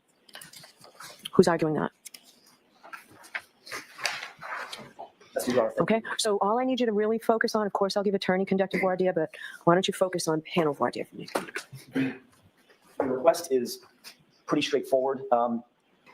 We would maintain a categorical list of topics that is in line with the statute, previous experiences with the criminal legal system, characteristics of the case, including media attention, things of that nature, biases in favor of law enforcement or vice versa, personal beliefs about driving under the influence. We think that's attendant to this particular case in particular, involvement in any relationships involving domestic violence, involvement in motor vehicle crashes, those categorical issues, whether they've ever been victims of violent crime, and their general ability to be fair and impartial in light of Ms. Reed's constitutional rights. Okay, well, we covered all of that last as well, right? And that's exactly right. So we're not asking to change the categorical subject matter. We just believe that a panel voir dire conducted, at least in part, with limitations, obviously, time limitations and subject matter limitations by the attorneys would be of great assistance to both counsel, both the Commonwealth and the defense, in determining jurors' ability to sit through an extensive trial, a complex trial, and something that's going to be obviously hotly contested. The chemistry between and among jurors is more borne out if there is some, at least a modicum of panel discussion between and among the jurors and counsel who will be handling the case on behalf of Ms. Reed and on behalf of the Commonwealth. We don't think that there's any prejudice to either side, certainly not to the Commonwealth, certainly not to us. I think all of us would benefit, including the court, would benefit from being able to panel a fairer and more comprehensive jury. Okay, just the Commonwealth's position. Of course, we defer to the court. However, we prefer a questionnaire. If we have a panel voir dire, there will be quite a bit of contest on the subject areas, the limitations, the parameters. I wouldn't say anticipate, but I worry that it will digress into trying to craft the argument, the direction of argument, in a way that's favorable to each side's cause. And that really isn't the purpose of it, but that seems to happen in the limited times I've engaged in it. And so I think the questionnaire is more structured. It allows for all the different subject areas that are important to both. Emily, real quick, she's a $4.99er. Thank you so much for supporting the channel. She said, great chat and commentary. Thanks for all that you do to spread the awareness of this obvious corruption. Well, thank you for being here today.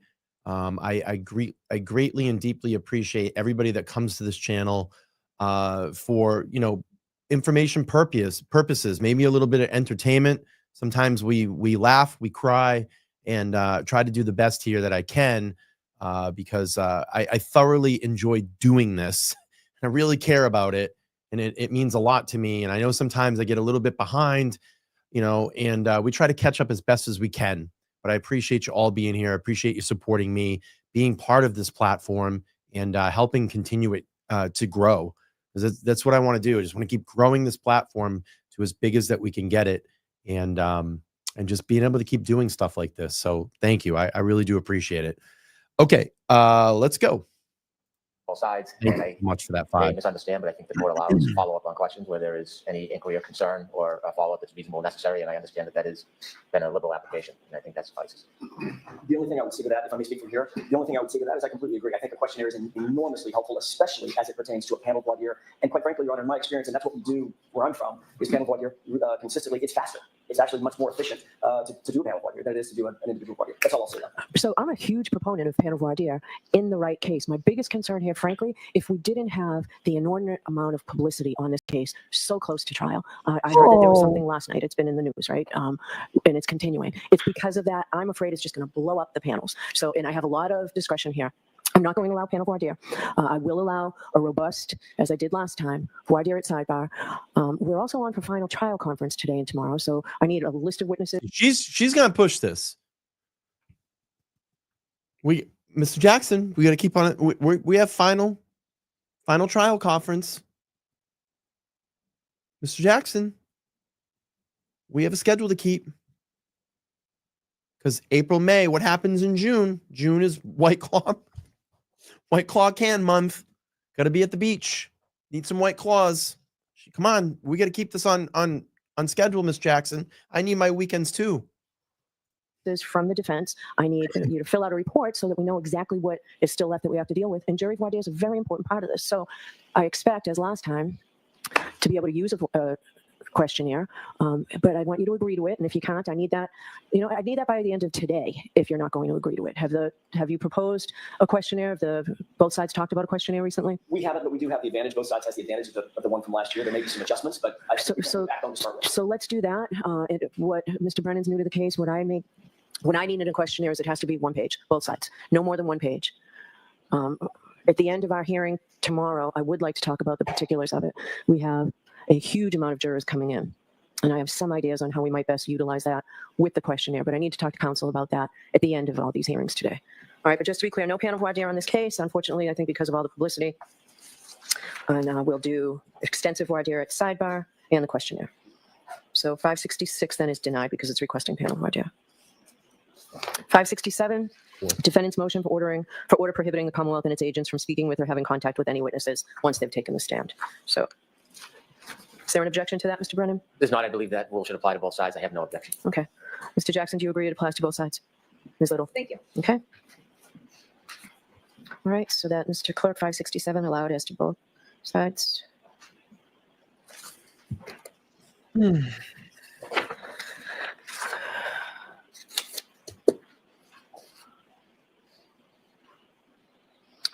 $570, defendant's motion eliminate to exclude irrelevant, inadmissible, and prejudicial evidence regarding alleged harassment and/or intimidation of witnesses.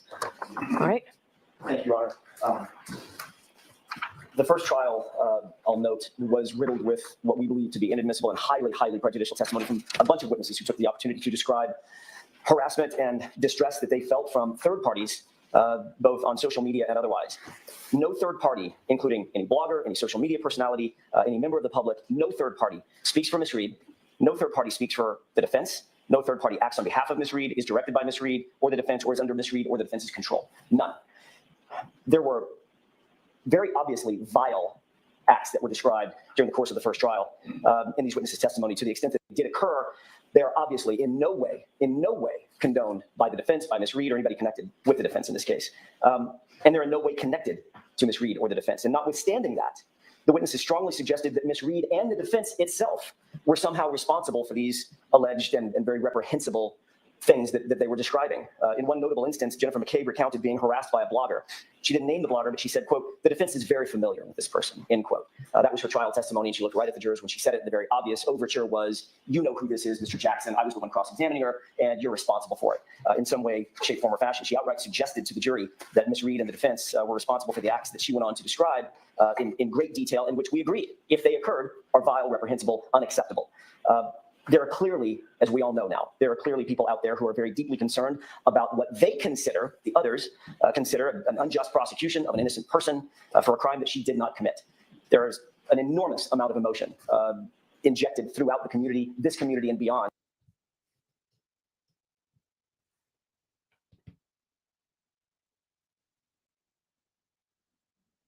Father AJ, and I haven't even watched this hearing yet. And I go back to my point at the start of the program today. And what did I talk about? When you put information out there and you put things out there and you rubber stamp it and you say, this happened. What did I talk about? Everybody is hanging on their emotions in this case. And that's exactly what Jackson's speaking to right now is very emotional. Very, very emotional. And we don't control that. And if people have suffered as a result of that, Ms. Reed, very specifically, should not be the one to have to bear that burden. And she did in the first trial. Those individuals out there who are emotional about the case, who are a proponent of one side or the other, they speak for themselves, they act for themselves, they act on their own accord. They certainly don't act at the direction of the defense or of Ms. Reed. And to allow these sort of what ultimately can only be described as salacious anecdotes into evidence, coupled with the sobbing and the crying and the breaking down of the witness stand, which also happened, it serves to visit an extreme and an extraordinary prejudice against Ms. Reed, very, very specifically and very targeted like a laser on her. And it's for conduct that's completely out of her control and completely unassociated with her. What may be most galling about the Commonwealth's presentation of this evidence in the first trial of witness intimidation was that they were in possession. They actually knew. Mr. Lally, Ms. McLaughlin, they knew at the time the information was presented and propounded in front of the jury that a grand jury had been impaneled to hear evidence on whether or not Ms. Reed was in any way liable for witness intimidation, witness harassment, or anything associated with that. So the grand jury has a particular standard, right? Not any way, right? We'll call it standard, right? Okay. But notwithstanding that standard, the question was she in any way liable for that harassment and intimidation? And that standard is extremely low. We all know the ham sandwich anecdote. And even the grand jury said No, there is absolutely nothing to see here. There's no evidence that she was responsible for intimidation or harassment such that they determined that there was a no bill. And what is bothersome is that the Commonwealth was aware of that and didn't disclose it. We didn't find out about that until in October. I think it was an October notice of discovery when we finally found out that a no bill was issued indicating that Ms. Reed. When was that no bill issue? You said when or where? When? I want to say March 23rd, March 27th is what I'm being told. It was late March, before the first trial. And they knew this, and they didn't provide what I believed, and I think what the court would have ruled would be exculpatory information to us to cross-examine these witnesses who say, hey, look, I've suffered at the hands of the community of these bloggers. So my memory is I kept it out, and then I have a very clear memory of you opening the door with Jennifer McCabe, and it came in through there. So the court did make that ruling, that ultimately, if the door is open, these witnesses are going to be able to talk about it. But I kept it out prior to that. Understood. Okay. I don't want to revisit that issue. The court made its ruling. I didn't think that we had opened the door. It was whatever that door was. It was on some very, very significant lubricant. It was going to be very. Read the transcript. I have several times. In any event, I believe that the court should make the exact same order this time and have a more defined. We should have a more defined understanding of what would reasonably open that door. I didn't think that I came anywhere close to it. The court disagreed, and the information came in. But it's so prejudicial. It was so extremely prejudicial as to Ms. Reed that I think we need to revisit that issue and get a more clarifying order about exactly what would be required to open that door. And then we can reasonably, as the defense, we can reasonably sidestep that as best we can. I wasn't able to do that. So the event that opened the door was when Jennifer McCabe was on the stand and she went, and we have a blogger that's saying all these things about me. They show up in my house screaming on a megaphone, and he's out in public screaming at me. He's got a phone in my face. That was the event. That was the event that opened the door. And I think, did she say Turtle Boy? And she said, and you know who you're very familiar with. Yeah. That was the event. And first trial, because I didn't think that I had even approached the line, but ultimately the court disagreed. So what we're asking in this instance, said something about like what you put out on social media. He's like, I don't put anything out on social media. Is that we get a clarifying order that it is not admissible. Obviously, right. If we walk in and because she cried and broke down. That's right. Yeah, and that was all. That's all by design. That's all by design. They're all going to try to sneak it in there. You're right, because she cried and she said kind of basically the same thing that Jennifer McCabe was saying. You're absolutely right. Yeah. Say something about witness intimidation. You've never been intimidated by anybody, have you? Obviously, that would open the door. That's not what would happen. That's not what happened last time. What happened last time was Jennifer McCabe basically decided that she wanted to talk about that issue and sort of walked through it, at least in my view, having reviewed the transcript. In any event, I think the court understands what our concern is with regard to this subject matter. We don't want a free-for-all of people, one person after another, walking into court and basically lambasting the defense, for all intents and purposes, about things that are completely out of our control. Even if there is some suffering by the public or by bloggers or by whomever that these witnesses have had to undergo, that is not at the hands of the defense, and we shouldn't have to, Ms. Reed very specifically, should not have to suffer through that testimony when it looks very, very clear that at least the Commonwealth wants the jurors to believe this is all at the hands of Ms. Reed, that she's been the one engaging in this, or the defense has, which is just not true. So we've asked for a clarifying order on that issue very specifically. Mr. Brennan.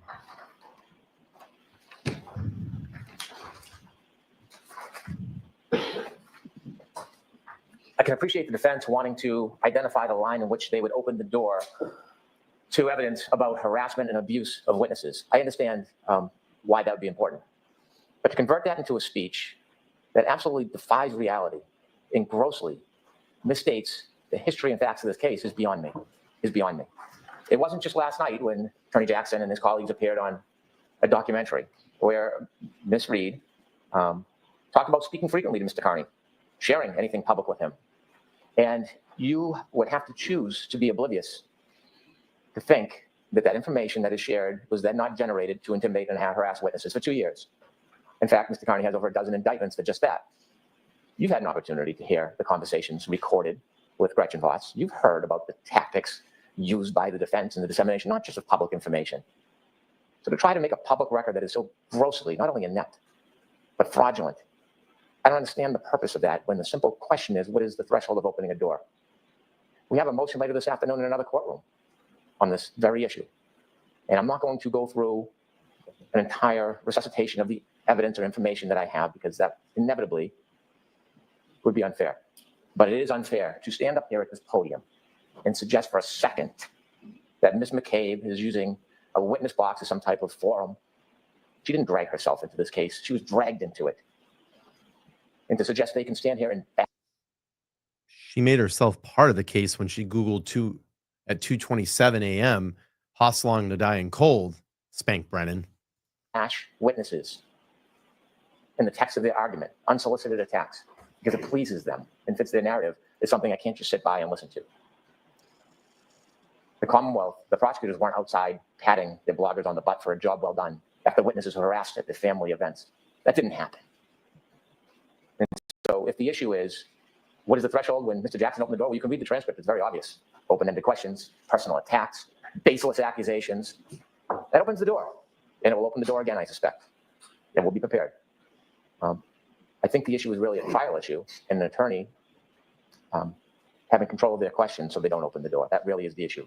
So do you agree it doesn't come in the Commonwealth's case in chief with these witnesses? I don't think it ever should have come in the case in chief, and I don't think it would have until I saw the very clear questions that opened that door. I have no intention of raising a collateral issue or trying to present prior bad acts that I haven't sought admissibility for. So I agree. I agree. Okay.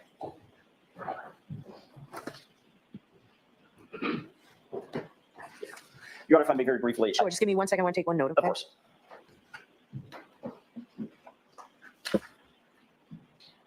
All right, go ahead, Mr. I Jackson. just wonder if where this ire and these invectives from Mr. Brennan come from.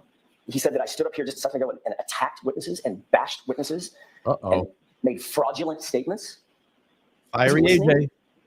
I didn't bash a witness. I didn't attack a witness.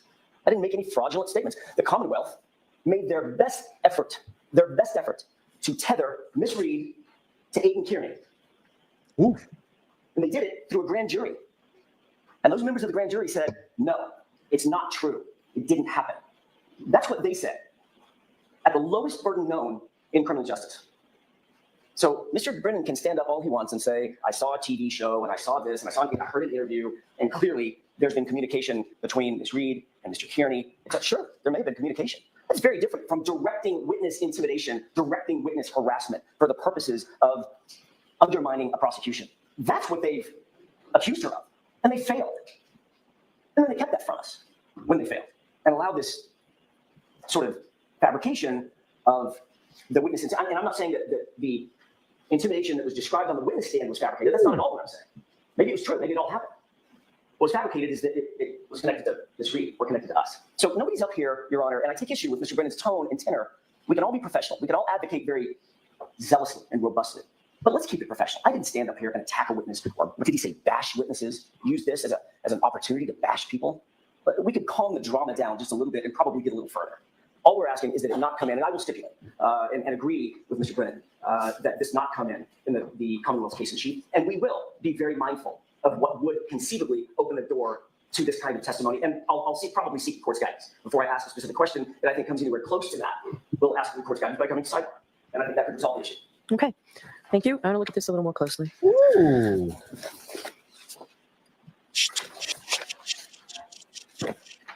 All right, the next one is paper 571, and the Commonwealth's corresponding is your number 12, our paper 586.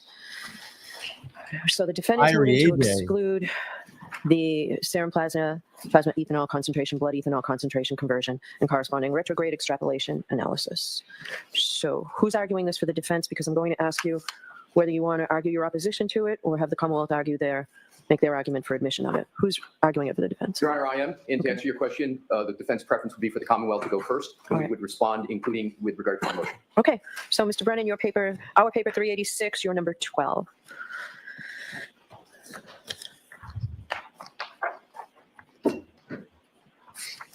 Paper number 12 seeks to admit the results of the defendant's blood draw at the Good Samaritan Hospital and the resulting serum conversion and retrograde extrapolation. This being a OUI manslaughter and murder case, the statutes that the defense cites don't apply. This is not a simple OUI case. We expect that we will have a witness from the hospital describing the protocol. We will have a witness from the hospital to testify about the blood draw, and we will have an independent, or have an expert to talk about the blood serum conversion. These medical records are admissible. We've cited Chapter 233, Section 79 as a business record. I know the defense takes issue with that. However, these records are routinely admissible. Commonwealth vs. Hallinan, 491 Mass, 730, page 736, note 9. Blood alcohol serum conversion and retrograde extrapolation is admissible. While the standards may be different because it happened at a hospital, these are agencies, hospitals are facilities that have standards that comply, that are trustworthy, and this evidence should come in pursuant to those cases in that statute. All right. Now I'll hear you, Mr. Alessi. Thank you, Your Honor. Attorney Brennan misstates our position that is clearly set forth in our papers. We are not citing to statutes that discuss consent of Ms. Reed. So I just want to take that because he's conflated issues and not addressed the main issue. Attorney Brennan just said that the results are reliable. And I appreciate very much that he has raised that, because not only is there no proof that the results are reliable, there's proofs in the first trial admissions as by Mr. Roberts, as well as impliedly by Ms. Knowles, that they're not reliable. And here's why. There is no record evidence as to the method of the hospital determining those levels. Specifically, with regard to the medical records in the chemistry section of those, it says in an annotation, the drug testing, this report is intended for use in clinical monitoring and management of patients. And here's the key statement. It is not intended for use in employment-related drug testing or court-related proceedings. And the issue with regard to the reliability of the testing is it is not stated the basics to go to reliability. Specifically, there's no documentation of how the alcohol test result was obtained, through what procedure, by whom, and the key, what manner of testing. There's two ways to do it: gas chromatography and enzymatic testing. And there's a huge difference in the reliability between the two. There is no record evidence, and it's the Commonwealth's burden of proof to establish reliability. There's no evidence of any of those foundational aspects with regard to the testing. So with regard to those test results, the Commonwealth has to establish the reliability. It is not enough for the attorney for the Commonwealth to simply stand up and ipsy-dixit in saying they're reliable when there is a lack of the information of the factors I just rehearsed with regard to the matter. And another key aspect, which is conceded by the Commonwealth, they concede that the testing did not occur at an accredited laboratory. They concede it. And it's in every single report of the Commonwealth. And we put that in Exhibit A to our motion. For example, it's Exhibit A, the very first page, COM 000994, serum plasma conversion report. It states, 2 paragraphs under the chart, with an asterisk, the ethanol result used in the serum plasma conversion report was provided by an external party. The testing to obtain the ethanol result was not performed at the Massachusetts State Police Crime Laboratory. Oh. And therefore, this report does not fall under the laboratory scope of accreditation. Not the words of the defense. So that's from the State Police Crime Lab, right? Pardon me? That's from the State Police Crime Lab, right? That's correct. And with regard to the next document, which is our Exhibit B, in terms of changing that conclusion in that statement, there is nothing in there to remedy that statement. Exhibit C also mentions, and this is NDAO 296, under background, it's the same statement.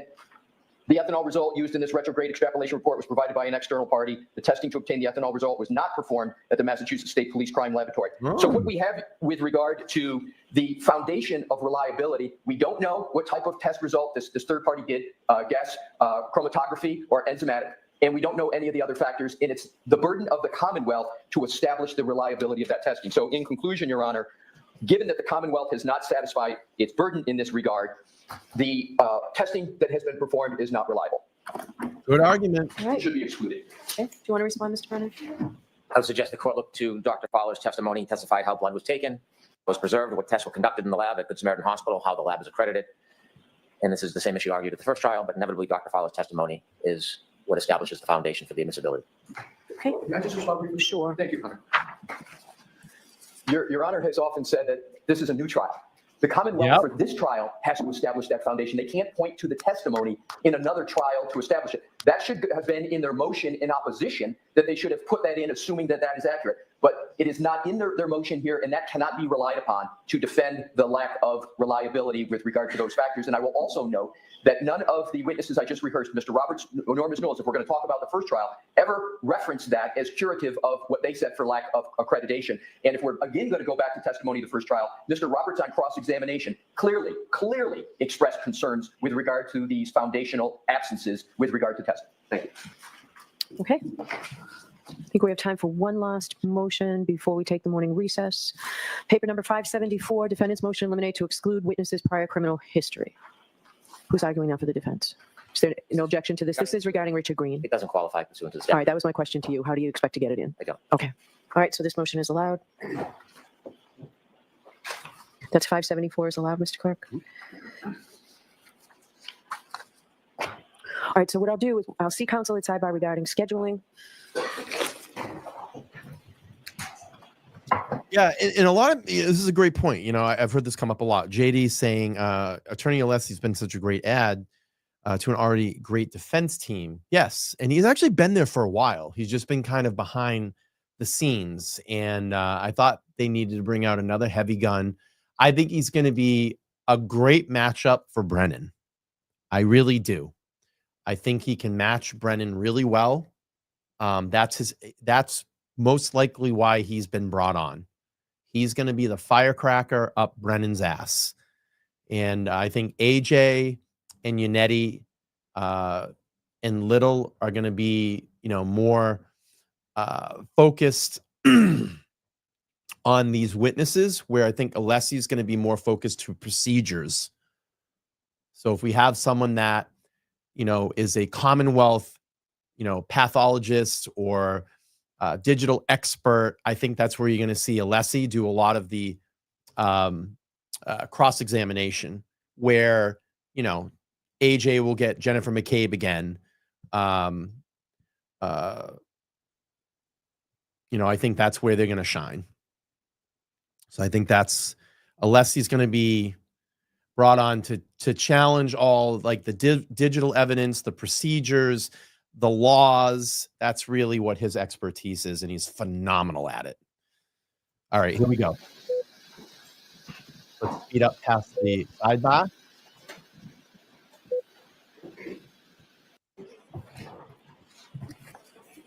Excuse me. All right, so please. You are muted. Oh. Back. Great. Speed up. We'll be recessed 15 minutes. Here we go. The fan is back. The fan. Thank you all so much for being here. I appreciate it. Make sure to like, share, and subscribe. That helps the channel. Try to do what we can here. What's back in session? May be seated. All right, so Mr. Jackson, I'll hear you on that one motion. Thank you, Your Honor. I appreciate it. It won't take very long. I want to formalize a motion to continue the start of the trial, which is currently set for April 1st. The reason behind the motion to continue is not because of some conflict that the defense has. We ordinarily would be ready to go. However, as the court knows, there's a significant appeal that's currently pending before the First Circuit based on Judge Saylor's opinion that was issued about a week ago. Given the complexion of what we're moving toward trial for, in other words, count 1, count 2, and count 3, we are mounting a defense based on those 3 counts. If the First Circuit, and I've been advised by our appellate counsel to bring this up, and it was something that he feels very strongly about, we all do. Okay, Mr. Weinberg? Mr. Weinberg, yes, Okay. Martin Weinberg.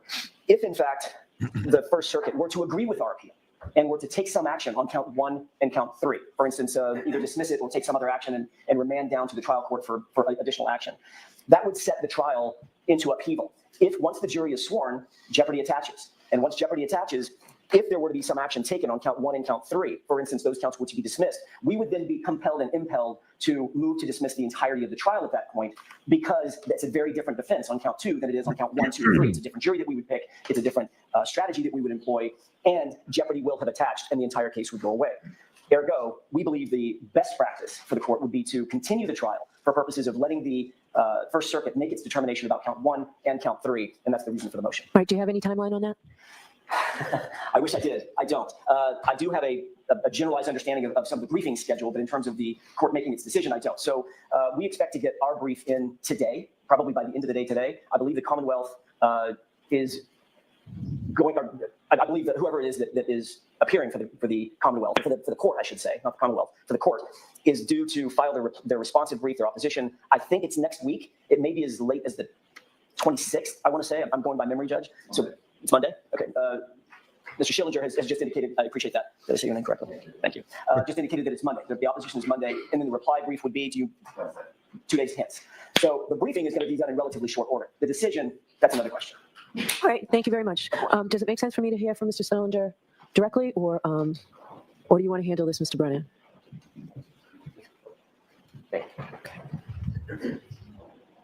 Good afternoon. So we do need you to say your name. Yeah, good morning, Your Honor. Caleb Schillinger. All right, Mr. Schillinger, I have no idea how this works, so why don't you tell us? Sure.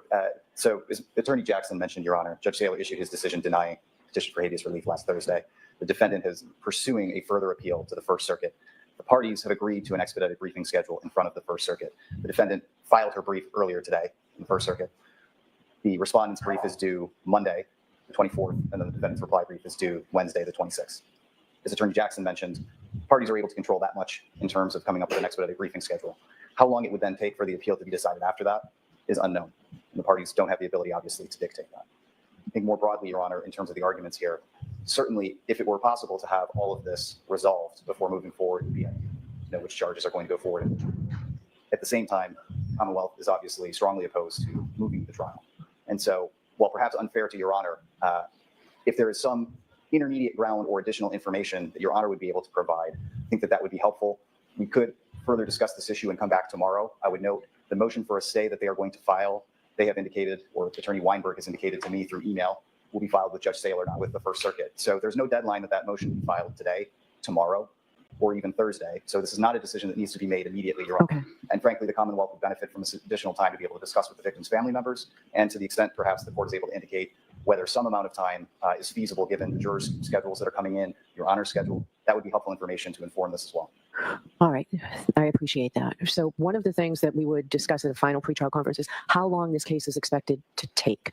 So I think the Commonwealth filled out the pretrial conference report a few weeks ago and said 20 trial days, 40, how many trial days do you remember you said, Mr. Brennan, or what do you think your Commonwealth case will be? I don't remember what I put specifically, but I think if we have full trial days, Yes. 5 days a week, I expect less than a month. I'm shooting for 3.5 weeks. Okay. Mr. Jackson? Your Honor, 24, I'm sorry. our defense obviously is somewhat dependent upon the Commonwealth's presentation, but Right. my best estimate would probably be a week and a half, 2 weeks of full trial days for the defense, if I had to Wow. sort of throw a dart. Okay. So, what was it last time? Was it over a week or under a week last time? The defense's case was over a week. But I thought they said 3 or 4 days. It was under a week, wasn't it? From what I can remember. But they said even up to 2 weeks it could be this time. So a lot more experts, a lot more going on the All right. defense The side. big question is jury impoundment. Again, I alluded to all the recent publicity that I think is going to be very problematic in getting a jury. So I'll let both sides talk. That makes sense to me. Months and months ago, we got the jury commissioner's office on this to get us the amount of jurors we need starting April 1st. That process will take additional months. Starting April 1st. Starting April 1st. I need my weekends, Mr. Jackson. If we change the date. So that's very problematic. So I'll hear you all tomorrow on this then. May we address the court at sidebar on one issue before you leave the bench? Sure. That's going to be it. That's going to wrap this one up. So yeah, I want to zoom through this. I haven't heard it. Okay, so I'll give you all the option. I have Aiden's arraignment queued up. It's about 40 minutes. This is your stream. Let me know if you want to play it. I'll continue. If you don't want to see it, we don't have to watch it. So I'm going to leave it up to you guys because I have all the time in the world here right now. I haven't watched it. At some point I will, but I'm here and I got the open air. If you want to watch it, we'll pull it up. You let me know in the chat. You guide me. This is your stream. Okay. Katie says yes. We'll wait a couple more here. I haven't seen it yet, so I'd like to see it. This was his bail hearing. We'll speed it up too. So it'll probably take about a half an hour. Well, I got one yes, so we're going to play it. All right, here we go. Aiden Carney, Turtle Boy arraignment and bail revocation hearing on yesterday. Yesterday. Here we go. All rise. Let's go. I think this is important. Court in session, you may be seated. In the matter of Aiden Carney.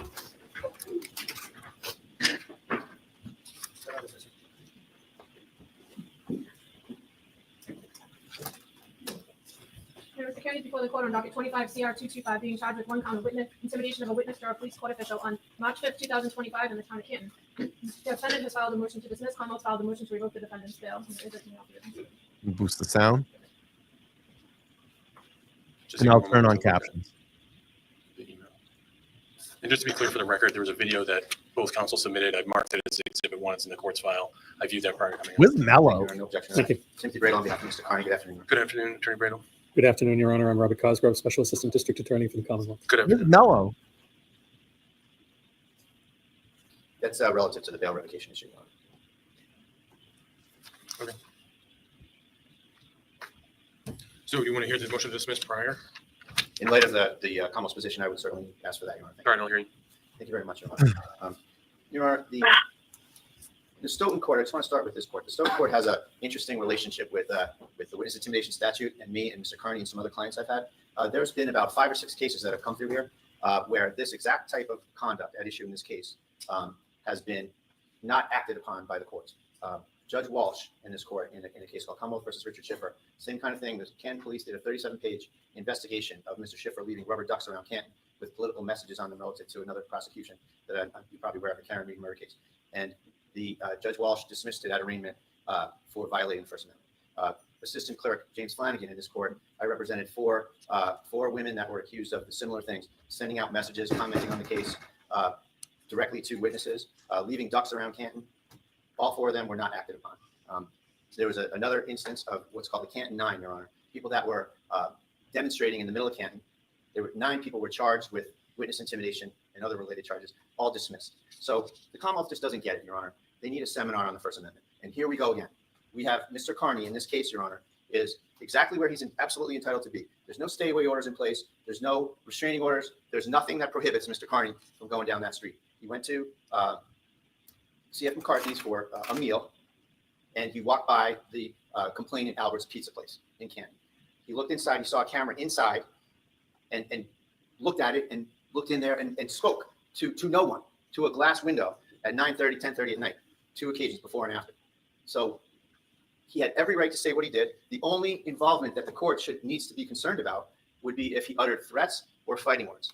That's already been roundly established. It's in my 14-page memorandum, Your Honor. I'm not going to belabor it. I know you've read it. I appreciate you having that. And the cases are all there, absolutely spot on point, Your Honor. All these issues have been covered. There's no threats here. There's no fighting words. There's nothing that is criminally actionable that happened whatsoever. Because the Commonwealth doesn't like it, they want to use it as probably their 10th or 11th, what I hope will be their failed excuse to try to go after Mr. Carney. Not because he's a danger to anyone, not because he's doing anything criminal, but to silence his speech. That's what this is about. And that's why I've been so happy to always be coming to the Stoughton Court on these cases, because the Stoughton Court gets it. The Stoughton Court looks at these cases and says, this is not a crime. The Stoughton Court has, with an unblemished record, Your Honor, upheld the First Amendment. And I hope that in this case, which is just as weak, if not weaker, than all the other things they're trying to say are felonious activity, I hope the court will address it appropriately. And I know the court will. So in terms of whether the court ought to, whether the Commonwealth rather ought to be permitted to bring this forward, there's absolutely no basis. Everything that Mr. Carney said is not actionable. There's no threat. There's no fighting words. The only reason, Your Honor, that this has been given life, Your Honor, is because of the complainant's illegal wiretapping. He had a camera inside the store that apparently picked up sound. And also, Your Honor, there was a camera in the top right outside on the street that picked up the sound of every person walking by. So there's no warning signs. There's no notice that someone is being intercepted under 272 section. Good argument here. Statute. He's been committing a felony every time someone voice gets picked up on the street, and there's no warnings about it whatsoever. And tonight it's only 1 hour. It's from 9 p.m. to 10 p.m. Eastern Standard Time. We will be doing that tonight. And then after that, I'm going to be jumping on Brit Happens. We're going to be talking about Proctor. So, yeah, I'll be posting that at the end. If you want to come join me and Lauren tonight, it's only an hour. Just the last 2 nights have been 2 hours. So it'd be, I think, it's conclusion tonight. So Mr. Carney doesn't have to, when he's clowning around outside the store where he's absolutely allowed to be. And incidentally, Judge, the last time we were all together in Superior Court, Mr. Carney agreed under Section 87 to a stay-away order on this situation. So that speaks well of his understanding that he's not going to risk any other problems or issues. So that's an aside, if I may, Your Honor, that this has been agreed to when the government brought the bail request that they told me they were going to be renewing here. We agreed to it. So I want the court to be aware of that as well. But in terms of this speech, Your Honor, the only reason that the complainant heard this speech is because he was illegally wiretapping Mr. Carney. This never would have come to life. He never intended it to come to life. He didn't know it was going to come to life. And the next thing you know, he's being wiretapped by the complainant, who now wants to use his illegal behavior to try to get Mr. Carney locked up. The whole thing is a complete absurdity, Your Honor. Mr. Carney is talking for the benefit of his friends to a window on a almost empty street at 10:30 at night. There's no danger whatsoever. There's no basis to plug that conduct into the many elements of witness intimidation to try to concoct through some bizarre alchemy, some felonious charge that would somehow get past the First Amendment for all the reasons that I stated in my motion, Your Honor. So that's what I have for the court. I appreciate you reading my motion, and I'm asking for about the 10th or 11th time that the court dismiss these charges. Thank you.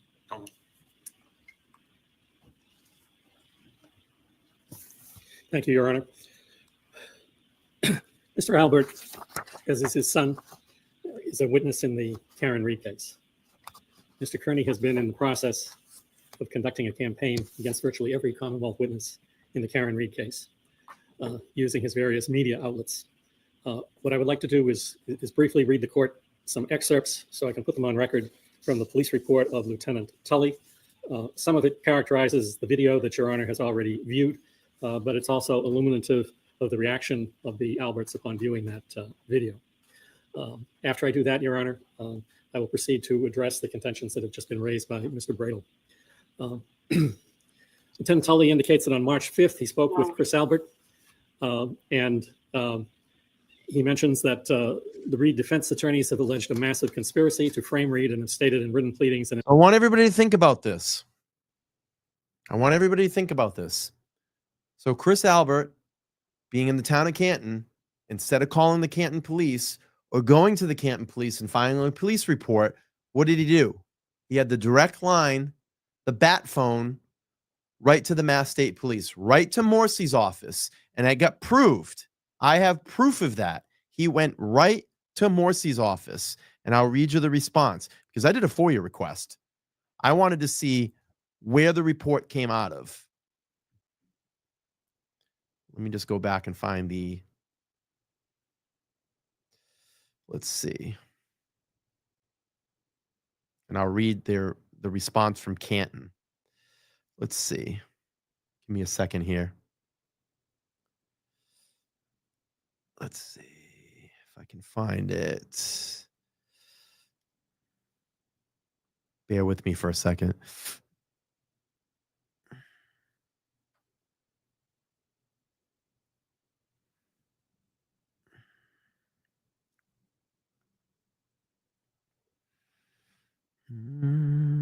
Let's see. Oh, I know where I can find it quicker. Hang on. Right to the bat phone. Because I sent it to Meredith. I said, just so you know. Right here. On 3/8/2025, please be advised that the incident that you're referring to on 3/8/25 was reported to, handled, and investigated by the district attorney's office, not the Canton police. Therefore, we have no records to pass along at this request. Right to the bat phone. In an open court, that Colin Albert, who is Chris Albert's son, is responsible for the death of John O'Keefe, and that Chris Albert has aided in the conspiracy. Beginning in April of 2023, Carney began posting articles to his website and social media accounts where he adopts the defense allegations as true and makes personal attacks on civilian witnesses, members of their family, and their friends. He authors and publishes a blog on the website Turtle Boy Daily News. The website has a series of articles entitled Canton Cover-Up. He goes on to describe arresting Mr. Carney on charges he was later indicted with. Those indictments are still pending in Norfolk Superior Court. Chris and Colin Albert are named victims in those open cases. Chris Albert forwarded to Lieutenant Tully 2 videos from March 4th of 2025. Subsequent to that, Your Honor, the District Attorney's Office merged those 2 videos. So the video that you saw shows the 2 of them playing simultaneously. They're 2 different cameras showing the same events. The sound has also been enhanced, but otherwise the videos are in no way changed. As described by Lieutenant Tully, the video depicts Kearney walking down the sidewalk from the direction of C.F. McCarthy's, which is a bar/restaurant located next to D&E Pizza at 614 Washington Street in Canton. Group is seen leaving McCarthy's that joins Kearney. Kearney stops in front of D&E and places his face next to the glass window. Interior camera catches him standing close to the glass, staring at the camera for approximately 25 seconds. Male with the group that exited joins Kearney. Kearney then begins speaking into the interior camera for over 1 minute. Oh, no. Audio is captured by an exterior camera. The sound of the occasional passing motor vehicle obscures the audio. The Lieutenant Tully stated that he could discern the following statements made by Mr. Kearney. Hi, Chris. What have you done? Murdered, then goes inaudible. Misses you. Wishes he was alive today. He would be. Why did you do that, Chris? Chris, why did you tell the jury that you got home? Why did you say you went upstairs and then waited 15 minutes? Then Colin came home. Colin didn't make it home until at least 12:45. Chris, it was Colin, Chris. I just want to know. I just want to know why Colin took so long to get to your house. Colin. Why, Chris? Please tell me why. Colin did it. Colin. You can tell me. You can tell me, Chris. I know you didn't Even do he's it. calling him I don't want to Colin. scare you. Tell Jill to keep their hands to herself, too. The statements made by Kearney and his conduct of standing outside D&E Pizza is similar to the conduct that was the basis for his prior indictments. Kearney directed his statements into a camera that he knew would at least be seen by Chris Albert, a named victim in the pending witness intimidation case and a witness in Commonwealth versus Reed. When Chris saw the video shortly after the incident, he became upset. He stated he is upset for his son, Colin, and the possibility that Kearney would continue to come to the restaurant and confront him or his son, to which I would add, as he has done in the past. Subsequent to that, and as Mr. Bradle indicated, I brought this conduct to the attention of the Superior Court at a hearing on Mr. Bradle's motion to dismiss about 2 weeks ago. Lieutenant Tully received another video. And I want to add, with respect to the first one, that what brought this to Chris Albert's attention was that on March 4th, he received a phone call from his son, Colin, who was working at a pizza restaurant that he owned. Colin learned that Kearney was having dinner at the restaurant next door. He was very unnerved and anxious about Kearney being next door while Colin was working. Chris, who was attending a Canton Select Board meeting, traveled to D&E following the meeting, and they closed the pizza restaurant at 9:30 and went home. He then received an alert on his cell phone from the camera system at D&E Pizza, accessed the video recordings, which Your Honor has viewed. Chris was very upset about Kearney's statements into the video camera, especially given previous incidents where Kearney picketed outside the restaurant during business hours. He's also very concerned Kearney will continue to be outside the restaurant and will confront him, members of his family, or patrons in a similar manner Kearney has done in the past. And I think the second video that Your Honor saw was the later discovered video indicating that Mr. Kearney had been present earlier in the evening. Now, with respect to the motion to dismiss, if I can turn to that in this point. I don't have a quarrel generally with the proposition that the First Amendment protects a wide range of free speech, and that the usual remedy for a victim of defamation is on the civil side of things and not on the criminal side. So anybody was asking, tonight I'm going to host part 3 of Karen Reed, A Body in the Snow. It's the final episode, I believe. It's only an hour long. If you want to join in the watch party, you can click the link that I just dropped. Register, and pregame starts at 8:50. Lauren's going to be joining me again, and we're going to watch through that tonight. We had about 100 people in there last night. It was a lot of fun, and if you want to join us, please do. Just get a register, and that's it. Pretty easy. But what the defendant ignores, and I believe Mr. Bradle ignores, is the courts from the U.S. Supreme Court on down have said that where the Commonwealth or the state has a compelling interest, it can craft an appropriate limited criminal sanction regulating speech in a reasonable fashion as to time, place, and manner. Now, there are a number of examples of that in our law, Your Honor. I'm sure Your Honor has probably had occasion to issue 209A orders. A typical feature of those orders is that the 209A recipient is to have no contact, direct or indirect, with the victim. And the cases have uniformly supported that when that contact is made, whether it's a phone call, which we might otherwise say is freedom of speech, even if it's an innocuous subject matter, even if the defendant sends the recipient of the 209A order, the protected person in the 209A order, a bouquet of flowers, that is a violation that may be criminally punished. We also know that laws protecting courthouses and prohibiting disruptions outside of courthouses are also constitutional and legal. We also know Stretching here. judges routinely impose conditions of probation, requiring no contact, stay away, not travel in a certain area.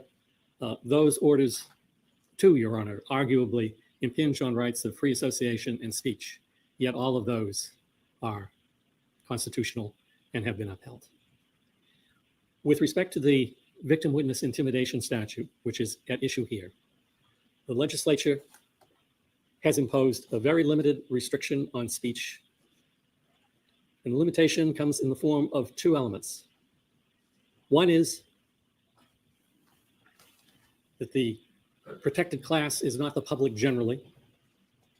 They are left to their civil remedy.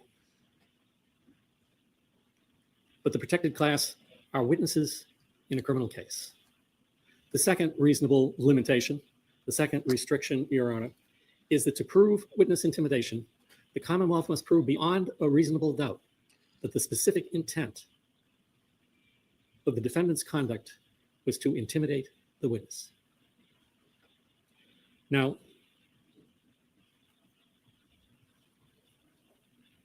it seems to me, Your Honor, that one of two things has to be true. Either 209A orders, probation conditions, and laws against disrupting court proceedings. Corinne, thank you so much are for the unconstitutional $10 on under the PayPal. First Thank Amendment, you. possibly other amendments as well, as is the witness intimidation statute. Or that the witness intimidation statute constitutes a reasonable limitation by the legislature in service of a compelling state interest, which is the integrity of the criminal justice system. Mr. Carney has effectively conducted a campaign against virtually every Commonwealth witness in this case. It has been unrelenting. I don't know if I am to go back to those witnesses, those victims, and say, well, you have a civil remedy, go over to civil court, file a lawsuit, hire an attorney if you can find one, retain him for $1,000 or $20,000 or $50,000, or maybe you can get a contingency fee. And then after depositions and motions and interrogatories and so forth, 3 or 4 years from now, you might recover a nice civil judgment. But in the meantime, every day you are going to be hammered and intimidated, and there is nothing the criminal justice system can do about it. Those seem to me, Your Honor, to be the alternatives. And based on that, Your Honor, I would ask you to deny the motion to dismiss. May I have a couple of responses? Briefly.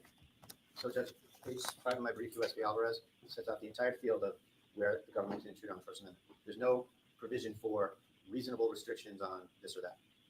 There's no opportunity for the Commonwealth of Massachusetts to try to criminalize civil tort law somehow. Well, I don't think that's what Attorney Collinsworth was saying. I think what he was saying is that it's a different class than the general public. And while I agree with your sentiments regarding Alvarez and the general public, what we're talking about is a more restricted class, specifically witnesses in a criminal proceeding or possible witnesses in a criminal proceeding, and in this case, a known witness in a criminal proceeding. There's one other issue there, though, which is that there's no stay away. It's not even a stay away. And that's so that's the determining factor. Well, that may be the determining factor at the end of the day with respect to a defense trial, or perhaps whether or not his conduct was harassing as the statute anticipates. But the standard of proof that I need to apply here is whether or not there's probable cause that he's violated the statute. And the statute that reads that did mislead, intimidate, or harass another person who was a witness or potential witness. Yes. And can I address that point? Sure. Thank you. I appreciate you letting me jump in there. Harassment is defined, and harassment is limited by O'Brien v. Borowski to true threats or fighting words. So manifestly, these videos have no threats, no fighting words. so take the sound out of it. The video that I watched that you both submitted by agreement, begins with him just staring directly in the camera. He's not passing by. He walks to the camera and then he walks back in the direction from whence he came. And he's staring at the camera for a prolonged period of time before another individual comes up and starts speaking to him. That's when the words happen. And whether or not you have a Fifth Amendment claim for the witness at trial because of wiretapping or not, it's not what's before. What's before me is whether or not there's probable cause to support the charge. And after considering your motion and the depths of research you've done on the First Amendment and considering the standard of proof that I need to apply here, which is probable cause, I'm going to deny the motion to dismiss. Please don't make that, John. Thank you very much. Your objection is certainly noted.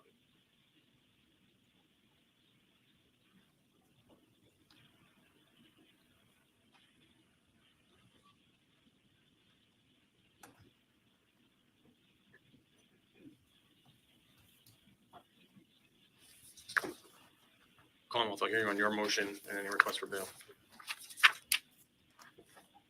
Thank you, Your Honor. I just wanted to break some news here. This just got passed to me. Juna Perkins in 2026 will be challenging Michael Morsi for Norfolk District Attorney, and she has released a statement. I just got this from her media contact, and here is a statement from Norfolk DA candidate Juna Perkins on for the firing of Trooper Michael Proctor, and I just like to call him Michael Proctor now. I'll read the statement, and I'll let you have your own thoughts in all of this. So it says, from Dedham, Norfolk District Attorney candidate Juna Perkins issued the following statement in response to the firing of Massachusetts State Police Trooper Michael Proctor. Quote, I'm appalled, State Police Colonel Noble, for his decision to terminate Michael Proctor from the Mass State Police. Trooper Proctor's conduct was appalling, especially for someone entrusted with investigating murders and the most heinous crimes in Norfolk County. The community's faith in the outcomes of criminal prosecutions depend on law enforcement officers adhering to the highest standards of professionalism and objectivity.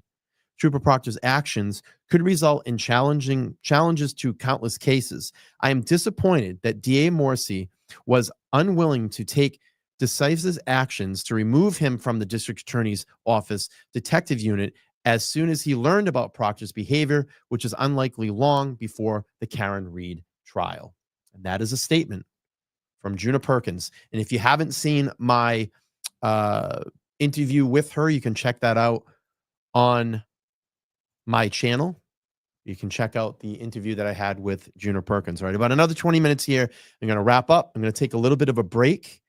And then tonight we'll be doing the watch party at 9 p.m. And then I'll be on Brit Happens for a little bit after about 10 p.m. tonight, maybe about an hour or so. I got to digest that statement. I don't have any initial thoughts on it right now. I really need to just digest it. I'll have some thoughts probably on tomorrow's program. All right, here we go. Let's finish up about another 10 minutes. With request to bail on this case, Your Honor. Does Mr. Carney be arraigned first? He was arraigned. Right, you enter pleas of not guilty. He was arraigned. I mean, I would have stricken the arraignment and allowed the motion to dismiss. That's why I wanted to address it first. Thank you. I appreciate it. With respect to the question of bail, Your Honor, I'm going to request that the court set bail in the amount of $5,000 cash on the instant case, and I'm going to ask the court to impose a stay-away order for Mr. Albert and any member of his family. And I'm going to ask that that order, I should say a no contact order, direct or indirect. And I'm going to ask as well that the court order that Mr. Carney remain away from the pizza shop, from the home of any of the Alberts, and from any place of work of the Alberts, and that he maintain a distance of at least 100 yards from those locations. The order in the Superior Court, I will say, is a little broader. The order entered the other day. It now extends to all of the witnesses in this case, but since only the Alberts are implicated in the case before Your Honor, I think it's proper to limit the order here to them. The motion to revoke? Yes. With respect to the motion to revoke, Your Honor, I think it's important to consider that this is the same conduct, or another species of the same conduct, for which indictments are pending against the defendant in the Superior Court. There are indictments for intimidation of a witness with respect to Brian Albert, with respect to Christopher Albert, and with respect to Colin Albert. These indictments represent a series of conduct by Mr. Carney, including showing up at selectmen's meetings where Chris Albert is a selectman. In one meeting, Chris Albert testified before the grand jury that at that meeting, Mr. Carney came within 2 feet of his ear, holding negative signs about him, stuck his middle finger in his face to capture it on camera for his viewers. And as he left the building, he and a mob of about 15 or 20 people pursued him to his car, screaming at him, calling him and his son a murderer. When Chris reached his car, Carney and his followers surrounded it and prevented him from leaving until the police were able to back up the crowd. He's encouraged people to harass Mr. Albert at his business. He's run videos attacking members of the Albert family, including Mr. Albert's wife. I'll read you some of the titles of those, Your Honor, that were played for the grand jury. Episode 590, Call to Julie Albert. Julie Albert, I might add, has nothing to do with the Reed case, but in Mr. Carney's view, she's a fair target because she's related to somebody who is. Therefore, to attack her is another way of putting pressure on and intimidating a witness. Episode 598, Life is Normal is Over. Time to Hit the Gas. No right for Chris Albert to live peacefully. Albert should be afraid. Carney outside D&E Pizza. And those, Your Honor, were examples of some of Mr. Carney's shows prior to the indictment. Indictment has not fazed him, Your Honor. He's continued to harass the Alberts and the other witnesses. When you look at the videos in this case, if you looked at them in isolation, if I looked at them in isolation as a prosecutor, I might think, oh, well, there's maybe a few sheets to the wind after his visit next door. He's clowning around. It's fairly innocuous, repulsive, but innocuous. But understandably, the Alberts and the Commonwealth look at them in the context of the prior conduct. This conduct has continued since his indictment, not only with respect to the Alberts, but as to the other witnesses.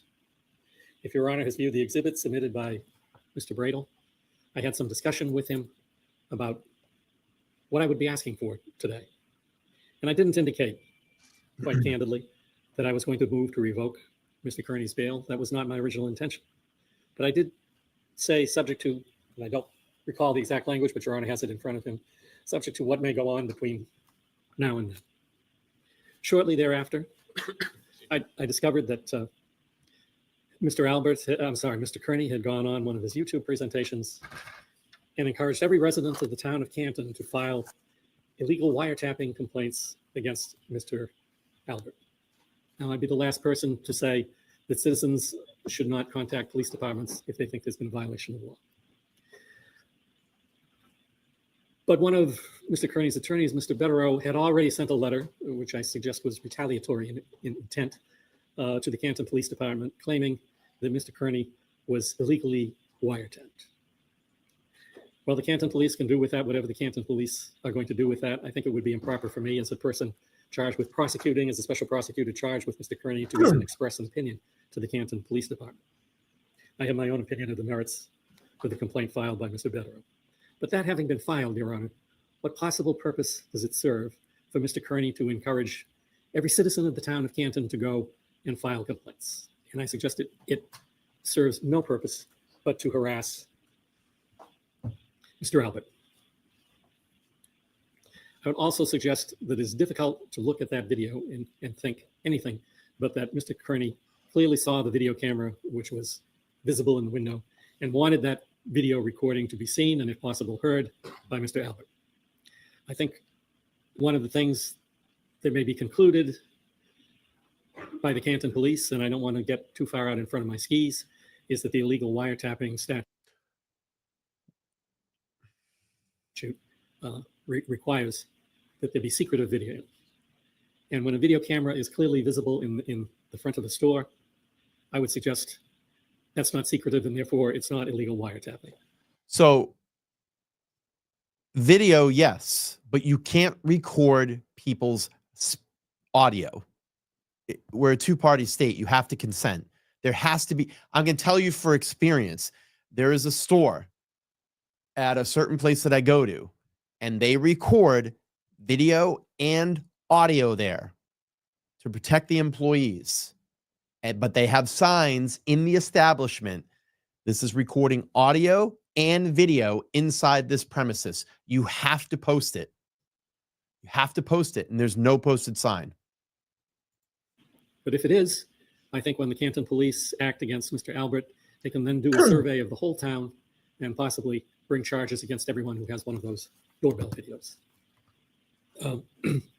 That said, Your Honor, it was still not my intention to move to revoke Mr. Carney's bail. But then I became aware that just a day or two ago, and I only became aware of this yesterday afternoon, Your Honor, Mr. Carney on his show engaged in about a 10 or 15 minute vile attack on Elizabeth Proctor, describing graphically her giving oral sex to her husband and other such comments. Elizabeth Proctor has nothing to do with the Karen Reed case, except that she is the wife of a police officer involved in the investigation and the witness in the case, and therefore fair game for Mr. Carney. And I mention this in particular, Your Honor, because one of the things that I understand the Commonwealth needs to show is that no order entered by the court is likely to be effective in eliminating the threat to the public, or in this case, the threat to the witnesses in the Karen Reed case and in the Carney case.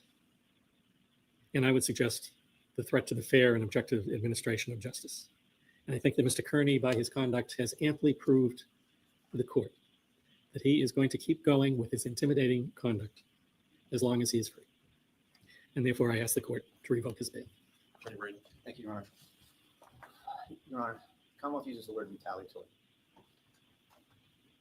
This entire bait and switch that the Commonwealth has perpetrated on me and Mr. Carney is the only thing that's retaliatory here. On Friday, counsel emailed me with respect to the bail issue here today. I said to him that I had, at the time, 2 other cases today. I actually have 3 other cases today. So I don't have time on that date, meaning today, to do what we've been doing here for however long. He said, if we're going to have a quick bail hearing where the issue is how much money and stay away orders that we've already agreed to in front of Judge Doolin in Superior Court, that's what I expected today. And I've never, in 32 years of practicing law, had a prosecutor or seen another prosecutor when I was a prosecutor say to me, yeah, come on in, we'll get this done quick, everything's going to be fine, and then come into court with 5 minutes before coming before Your Honor and say, no, we're going to revoke his bail. Oh, really? Why? Because he said something nasty about somebody. And here's the kicker, Your Honor, in a private show that people have to pay to hear, not in public, to a private audience that somehow got leaked out to whomever. And that show was Thursday night before the Commonwealth committed to a normal bail hearing where there was a very minimal issue at stake. And now the Commonwealth wants to come in here on 5 minutes notice to me and change it up because of this pretextual excuse about something he said that is non-criminal, non-actionable, that he doesn't like in a private setting. That's what's retaliatory, Your Honor. Well, perhaps I can short circuit all of this. Please do. Thank you. Wasn't this addressed in front of the Superior Court? This conduct was addressed? It was, Your Honor. So I think under my reading of the bail statute, Mass General Laws, Chapter 276, Section 58B, that the motion to revoke has to be brought at the first appearance in court. It doesn't say which court. It says first appearance in court. If he got arrested in Chelsea, this hearing would be happening in Chelsea at the moment of his arrest. And so the idea that this was addressed in front of the court who's hearing the case on which the Commonwealth seeks to revoke, and there were conditions placed as opposed to bail being revoked at that point in time, I think was the first appearance, and I'm procedurally denying the motion to revoke bail because I don't think it's properly before this court. Thank you, Your Honor. In that case, we would agree under Section 87, Your Honor, to the stay away orders requested. What about the cash bail request? And Judge, in terms of a cash bail, Mr. Carney's got no record. He's been to every court appearance. We talk, 10 times a week. He has 2 kids, Liz and Holden. He's a former school teacher who has shows that he does every single night. I don't know of anybody who has more roots in here that is not going to cause any sort of a flavor. So I would ask that you forego a cash bail, Your Honor. And he's absolutely willing to just make it a Section 87 agreed on bail condition relative to stay away orders. And we ask that you allow him to appear on his personal recognizance. Thank you. Stoughton's a good court. They get it. Where's Mello? Where's Mello? After hearing on bail, I'm going to release the defendant on personal recognizance with the following conditions: stay away, no contact, no abuse of the Alberts, remain 100 yards away from the pizza shop and any other workplace, stay 100 yards away from their residences. That's it. You can't go to Canton anymore, buddy. Correct, Your Honor.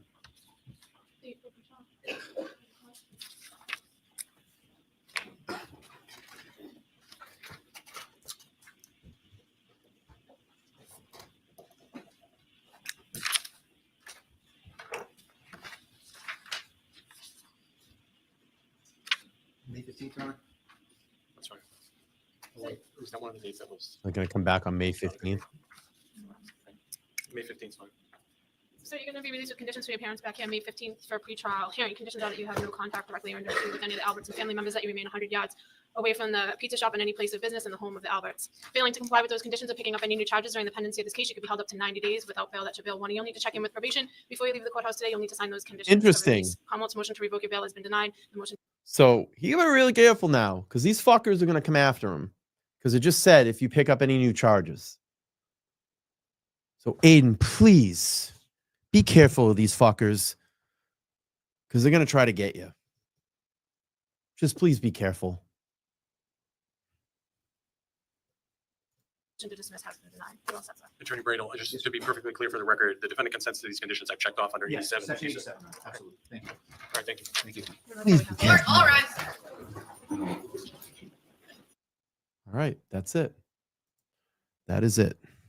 That is it. That is it. That is it.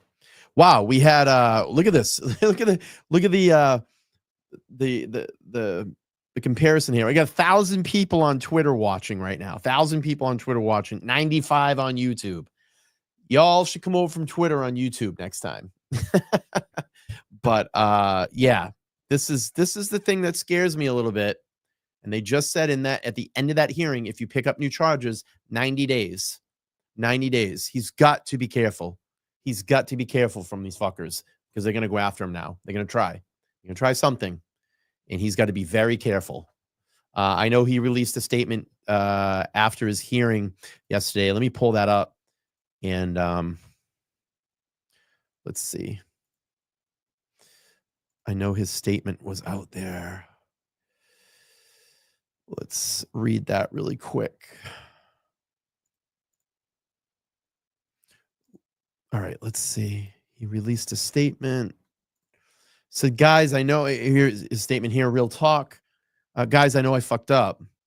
I know I didn't break the law, but I also realized I put myself in harm's way. No one is more disappointed in me than I am right now. No one would have blamed me more than I would have if that hearing had gone wrong today. I was embarrassed to tell Bradel and Betterow what happened because I knew they would be disappointed in me. I'm well aware that these assholes want me in jail, and the corrupt police and the courts will help them to do that. With that being said, I do not need you to remind me of this. I do not need any more lectures. I'm well aware that I put myself in the situation, and I've learned my lesson, and I won't do it again. So that's a statement. That is an official statement from one Aiden Turtleboy Carney. So, I just think the statements and the lectures, and I get it, it gets overwhelming sometimes, but it's because people care.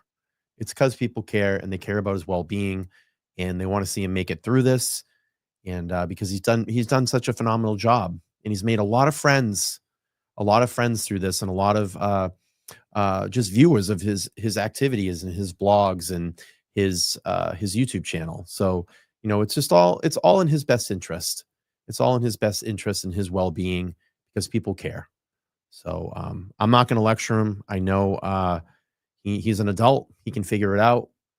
And, I wish him the best of luck in all of this too. And of course, I'll continue to support him and do what I can to support him. And we'll be there. We'll be there for him and Karen. So, okay, that's going to end this episode here. If anybody's interested in tonight, we're going to be doing a Karen Reed watch party. I'll drop the link here if you all would like to register. It's going to be part 3, which is the ending episode tonight. I believe it's an hour long. You can click that link that I just dropped in the chat. It's going to start at 9 o'clock. It'll go from 9 p.m. Eastern Standard Time to 10 p.m. Eastern Standard Time. And we will stream it. It will be offline, because if we try to do it online, they'll kick us off. We've had 2 successful nights. Please come join us. Lauren from DC will be joining us on the panel. And we're going to conclude the Karen Reed, A Body in the Snow tonight from ID Discovery. So that is going to be it. I am going to head out, get some rest, and I'll be ready to go at 9 o'clock. And then after 9 o'clock, I'm going to jump on Brit Happens on YouTube. We're going to talk Michael Proctor tonight for a little bit, and then I'm going to head home. And I got a busy busy couple of days before Sunday. So thank you all for joining me here. Make sure to like, share, and subscribe. Thank you so much for the support, the super chats that came in. I had a PayPal come through as well. So thank you for that. Had a buy me a coffee come through. So that really, I really appreciate that. It helps keep the lights on here in the studio. So I will see everybody for the watch party at 9 p.m. Come join us. Talk to you then.